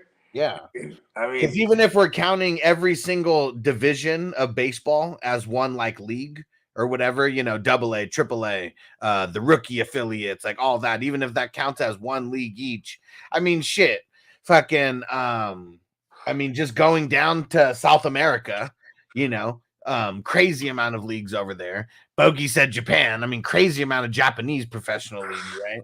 And in China, you always have one of the baddest motherfuckers is an Asian dude, right? In baseball. It's crazy though. Like, man, right now. A lot of the Asians are. Well, it's that guy Tanya. Yeah, Tana. And but man, I mean, there's a couple. Tino probably remembers the guys' names, but there's a couple Asian dudes. No, who literally came out like right now, like this year. They're getting paid guap. Like just right out of the gates, you know, like. I mean, the motherfuckers be throwing them fucking. Think about this, like they come from the discipline of samurai. You know what I mean? Where they would train something their entire life. You know what I mean? Yeah. To make it to America in America. You know what I mean? Yes, my master. And the motherfuckers throw the fucking 100-mile-an-hour ball. They're like, he's 15. Who was the other guy besides Otani, Zeb? They said they spent $1 billion. Well, I mean, shit, I guess it was $1 billion just on Otani. Oh, right? You know where else too? Cuba, Puerto Rico, the Dominican Republic. All the motherfuckers that love baseball. Yeah. You know what I'm saying? Because some of the baddest motherfuckers be coming out of there too. You know what I mean? Just like in basketball, and bro. See, and does America get to claim anything out of Puerto Rico because it is in American territory? I mean, see, but it's not part. See, that's where you get in that gray area, though. Like Guam, right? Guam, fucking Alaska, or I guess Alaska is a state, but Guam and fucking Puerto Rico and like Dominican Republic and stuff like that. You know what I mean? Fucking not all the islands, but you know what I mean. The fucking the Nassaus and all that shit, right? They're all divvied up between like all different Anglo-Saxons. Yeah, Yoshinoya. He said, or whatever his name is, Yoshinoya. Was that the other pitcher? I know there's like hella Japanese pitchers like coming out. And I guess I don't even know if they're Japanese. I'm just going to say Asian because I'm not sure. Yeah, because Korea got a big old scene too, right? Yeah. Yeah. And they got entire leagues that's like. That's why they started doing that fucking World Baseball Classic because now it is like You get to represent your country. And I know there's people who, you know, they play in the MLB, but they'll still represent their country. Of course. And there's a bunch of motherfuckers who just, you know, they only When play does in that the go league. on? Does that go on like during the baseball offseason? It's every 4 years, and like so it's like the Olympics of the baseball. Pretty much, yeah. It's been going on right. for, yeah, I don't know, maybe like if you're just a DH. What's that? If you're just like a DH, you know what I mean? Yeah. You're just like, yeah, I'm kicking it. I made the all-world team. That's funny. Kidda said it's Yamamoto. He said Yoshinoya is the fast food. That's funny. I don't want to laugh at it because it's like tomato. You the fucking what is that thing called? Hey, man, I know exactly what food place the food he's talking about. For sure. Yeah, that's and Zeb said LOL. Oh yeah. Man, this shit's funny. What's the I'm trying to remember the other thing. Oh yeah, like even nowadays, what's crazy is like, cause I'm so out of basketball for like since 2020 especially, cause I just like, you know what I mean? Yeah. I was just only really fucking with shit that I'm fucking with, like, you know what I mean? Yeah. That's where it really fell off the basketball and shit. Yeah. Probably helps that the fact that I was on the Warriors that they finally had a bad year. You know, we were all beat up. But yeah, anyways, fucking. Now I look at basketball, it's like all the main dudes, like I can't pronounce none of the names. You know what I mean? Yeah. Like I can't pronounce none of these motherfuckers' names. Fucking, I'm like, oh shit. So, because you know, the arguably some of the best players are coming out of fucking Europe. You know what I mean? Zeb said Ohtani bought a Porsche for the Dodger player's wife for giving him number 17. So man, that's a good present for getting the number that he wanted. Damn, bro. I'd be like, what's up, bro? Why you giving my wife a thing, bro? If I'm Well, that player, what's up with that, bro? I just assumed the guy didn't want to get paid cash, but was like, you know what? You want to drop some guap? I'll buy my wife a Porsche. I like that. Would have been weird if you would have said, buy me a Porsche. You're right. Because then when does it all end? Right. One day it's a Porsche. Next day it's, hey, my wife wants a matching one. I mean, shit. He's getting a bill. You know, what was it? 1.2 billion from his contract. Yeah, that whatever. Oh, and it's Porsche. That's what they said. It's Porsche, not Porsche. They're at the E. It was always meant to not be silent. Yeah. From Fresh Prince, remember? Yeah. Porsche. Zeb said Ohtani wipes his ass with $1,000 bills. Remember in Dumb and Dumber when they had all the money and they're watching the stupid AT&T commercial, blowing their nose with the money and fucking wiping their tears with it and shit. You know they're just throwing that money away too. Oh yeah, they're dumbasses. Oh yeah. Oh man. And Kidda said, I want my number 13. He said, fuck all the 13 pretenders. That's my number. Nice. I like it. Yeah, 13 in NFL too. A lot of good receivers wore 13. Yeah. Except Keenan Allen. He's not a good number 13. Fuck. It's Kurt. The number 13 is bad luck when it's on his fucking suck, Keenan. I know, Keenan, you fucking died on me because I traded him from Hustler. Thanks, Hus. And he killed me everywhere that I had him too. Yeah, I know. You know what? I had 0 Keenan Allen anywhere, which is funny. And I'm like, I bet y'all get Keenan Allen up with Hus. He hates him. Anyone that you hated him, you're just like you're like, I'm rebuilding. Yep, he fucking sucks. And Zeb said Lamar's gonna get that MVP. It's crazy because, like, to the average, like to the casual fan right now, like everyone is like talking shit that they're just gonna give it to like a QB, like instead of like giving it to like a skill position that like really deserves it. Well, it's funny because it's but then when they start talking about Lamar Jackson, they want to get critical, right? Yeah. Like for example. It's easy to see Lamar does all of it. It's all him. So by definition, you can just say that alone. He's the most valuable player. on that team. That team's doing as well as they are on that side of the ball solely because of that guy, right?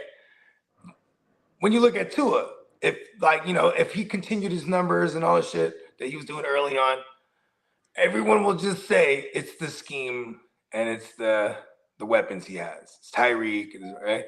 You can make the same argument for the Brock. It's CMC, right? I should have bet on it the year, because I was saying it from the beginning of the year. I was like, watch, the guy who's going to win the MVP is going to be Mahomes because he lost Tyreek Hill. Mm-hmm. And like losing a huge piece, because like that's why some guys I feel like don't win the MVP, because like if you got like just really stud receivers, it like takes away from how with 5,300 yards passing, 40 touchdowns. Yeah, you know what I mean, maybe 6 or 7 picks, but like still like because he got Godwin, Mike Evans, fucking Leonard Fournette, you know what I mean, like Aaron Rodgers only had Adams, and that was pretty much Adams, and the defense sucked. Yeah. You know what I mean? Yeah, because Brady actually had a defense. Yeah. You know what I mean? And then so there's the argument there, right? Oh, the Ravens have defense. Yeah, but on that other side of the ball, he does it all. Like I'm pretty sure there's in this past, outside of Gus Edwards, he's all the touchdowns he's responsible for. Maybe there's one Mitchell in there somewhere sprinkled. It's funny. Bake said, "How about them Raiders?" Like, give the Raiders a stone cold drop.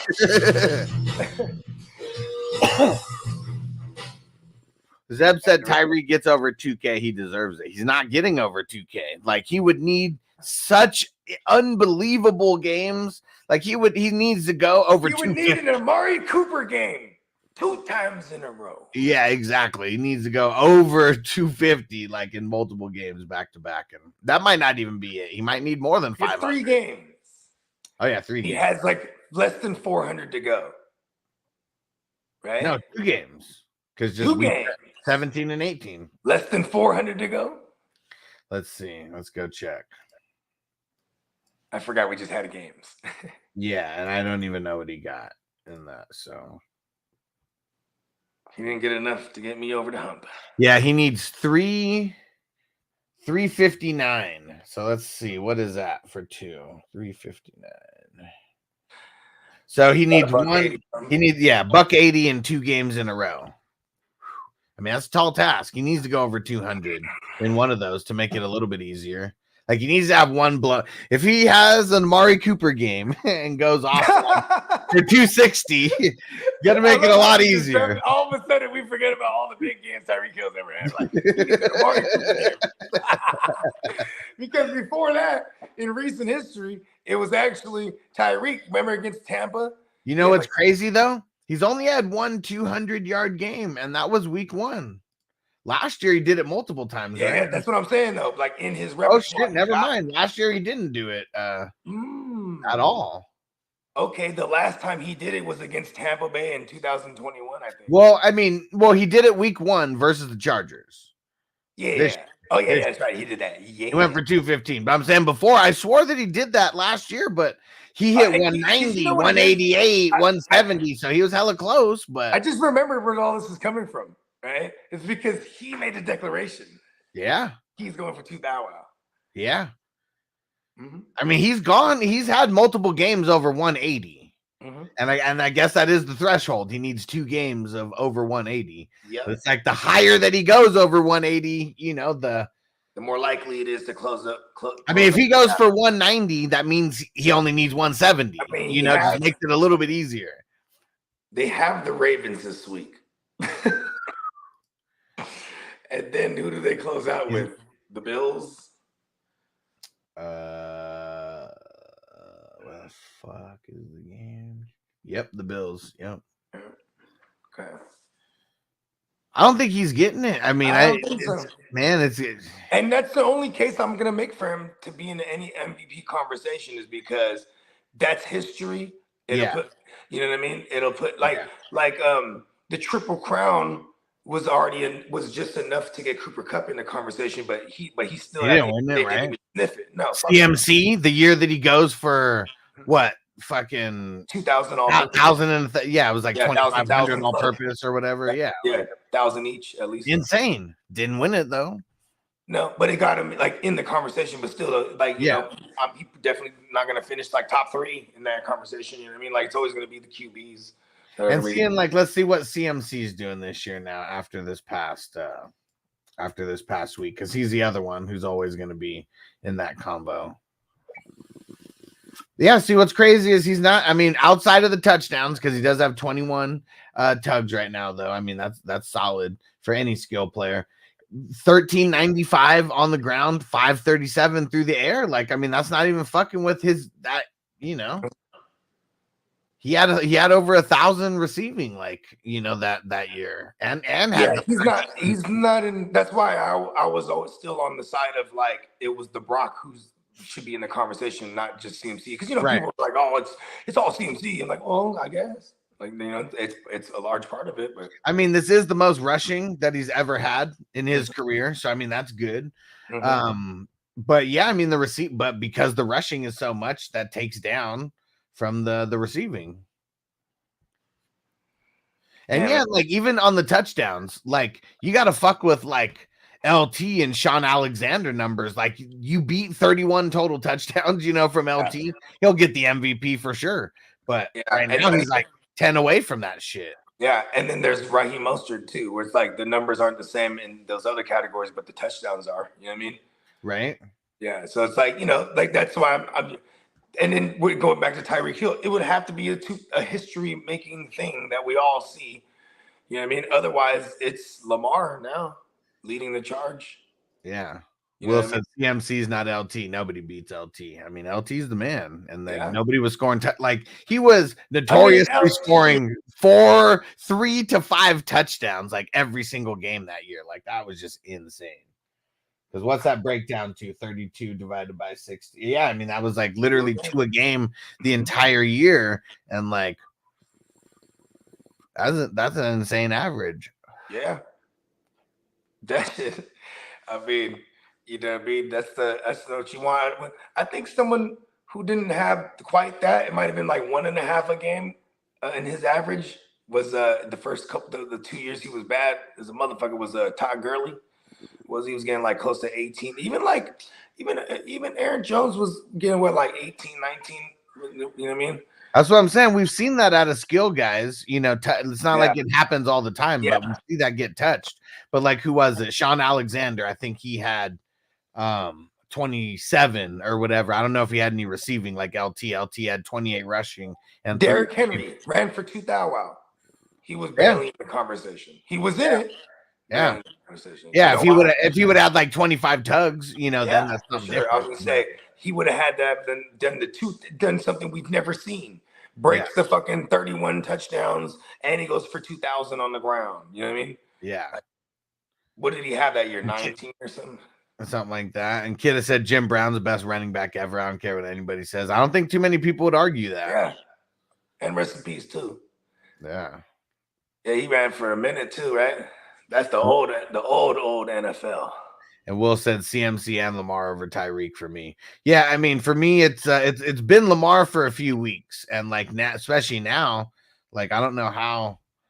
Yeah, Tyreek's Lamar can't be the front runner. He's hurt. Like now, you need like some miraculous big old games, and to really spark you back in a conversation. And I'm telling you, it would take for what we've never seen, a receiver going for 2,000. You know what I mean? Yeah, because what Tyreek get? Yeah, see, this past week, I mean, 9 for 99. I mean, that's like a really good game, you know. But I mean, shit, if he goes out there and throws up 2 games of that caliber, that's still good for fantasy. Like shit, I mean, 18.9, you know, points. I mean, that's good for fantasy. But yeah, he needs to have like literally double. He needs to have double the yardage. Yeah, that's gonna be tough. I don't think Hill gets 150 to 200 on the Ravens. He could on the. You know, here's what I think the Dolphins got going for them is that like Mike McDaniels just got to see his buddy's offense get mollywopped by this defense. You know what I mean? Yeah. Yeah, for what that's worth. Because you know what was crazy is like the Brock was all the way off, and like you know with no time in the pocket. And it's because as soon as Sam Darnold got there, he started getting it quick out to Ayuk, and you know what I mean. Granted, they were playing like a lot more soft zone at that point, so you know what I mean. Just gotta let us move the ball, kill our own clock. And Zeb said Priest Holmes had 27 TDs in 2003. I thought it was 26 because I thought it was Priest Holmes set the rushing TD record, and then Sean Alexander beat it like a couple years later, and then LT beat it the year after Sean Alexander. Yeah, Zeb said LT's 28 TDs, 2006. That's the record. Yeah. And then he had 3 receiving. So like 31, for a skill player is like the most ever. In a season. Yeah, single season. And what Will say? He said in the 1 year, the startup league I had, the first year he played IDP, the first overall pick was Brian Urlacher. Second was Priest Holmes. I had the third. And I grabbed LT. And he said, but Brian fucking Urlacher he said worst first pick ever. I mean, I'm sure it was a Bears fan. Yeah, he's a Bears fan. Like, I mean, that's very easy to diagnose. And Brian Urlacher, I mean, for what it's worth, he's a bad motherfucker, and he probably scored a lot more that year than a lot of offensive guys scored if he did IDP 1, 2, 3 or anything close, to that kind of format. If it was a 2-point solo, like you were getting 2 points for a solo, 1 point for an assisted, like, yeah, Brian Urlacher. And then all his INTs, like, as well. And I don't even know if it was that many. Could have been like 5 or 6, but that was that year they went to the Super Bowl, right? I think so. Oh, yeah, wait. Assuming he's talking about 2006. Okay.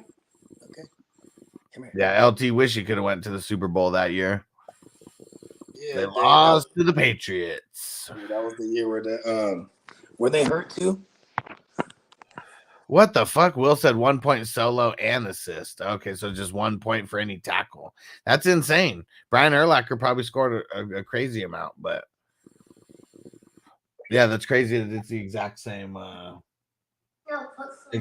what's it called? Points. And he said super bad pick. Oh yeah, for sure. Over like, I mean, LT. Yeah, or like, because yeah, if that's 06, like didn't LT like already score like an insane amount of points for like a running back? All right, time to get up out of here. So what do we got on Tuesdays? We got Dynasty Life with Stevie B. That'll be at 7 p.m. West Coast time. Him and the Hammer bringing the heat, unless they're taking the day off for after Christmas. We'll ask them. I'm not sure if they are or not. And then we'll be back tomorrow for the morning show. And yeah, championship week. Here we go. And but we'll let Bogey do it though. Bogey, why don't you send us on home? Week 17. Give me money. Peace out, peeps.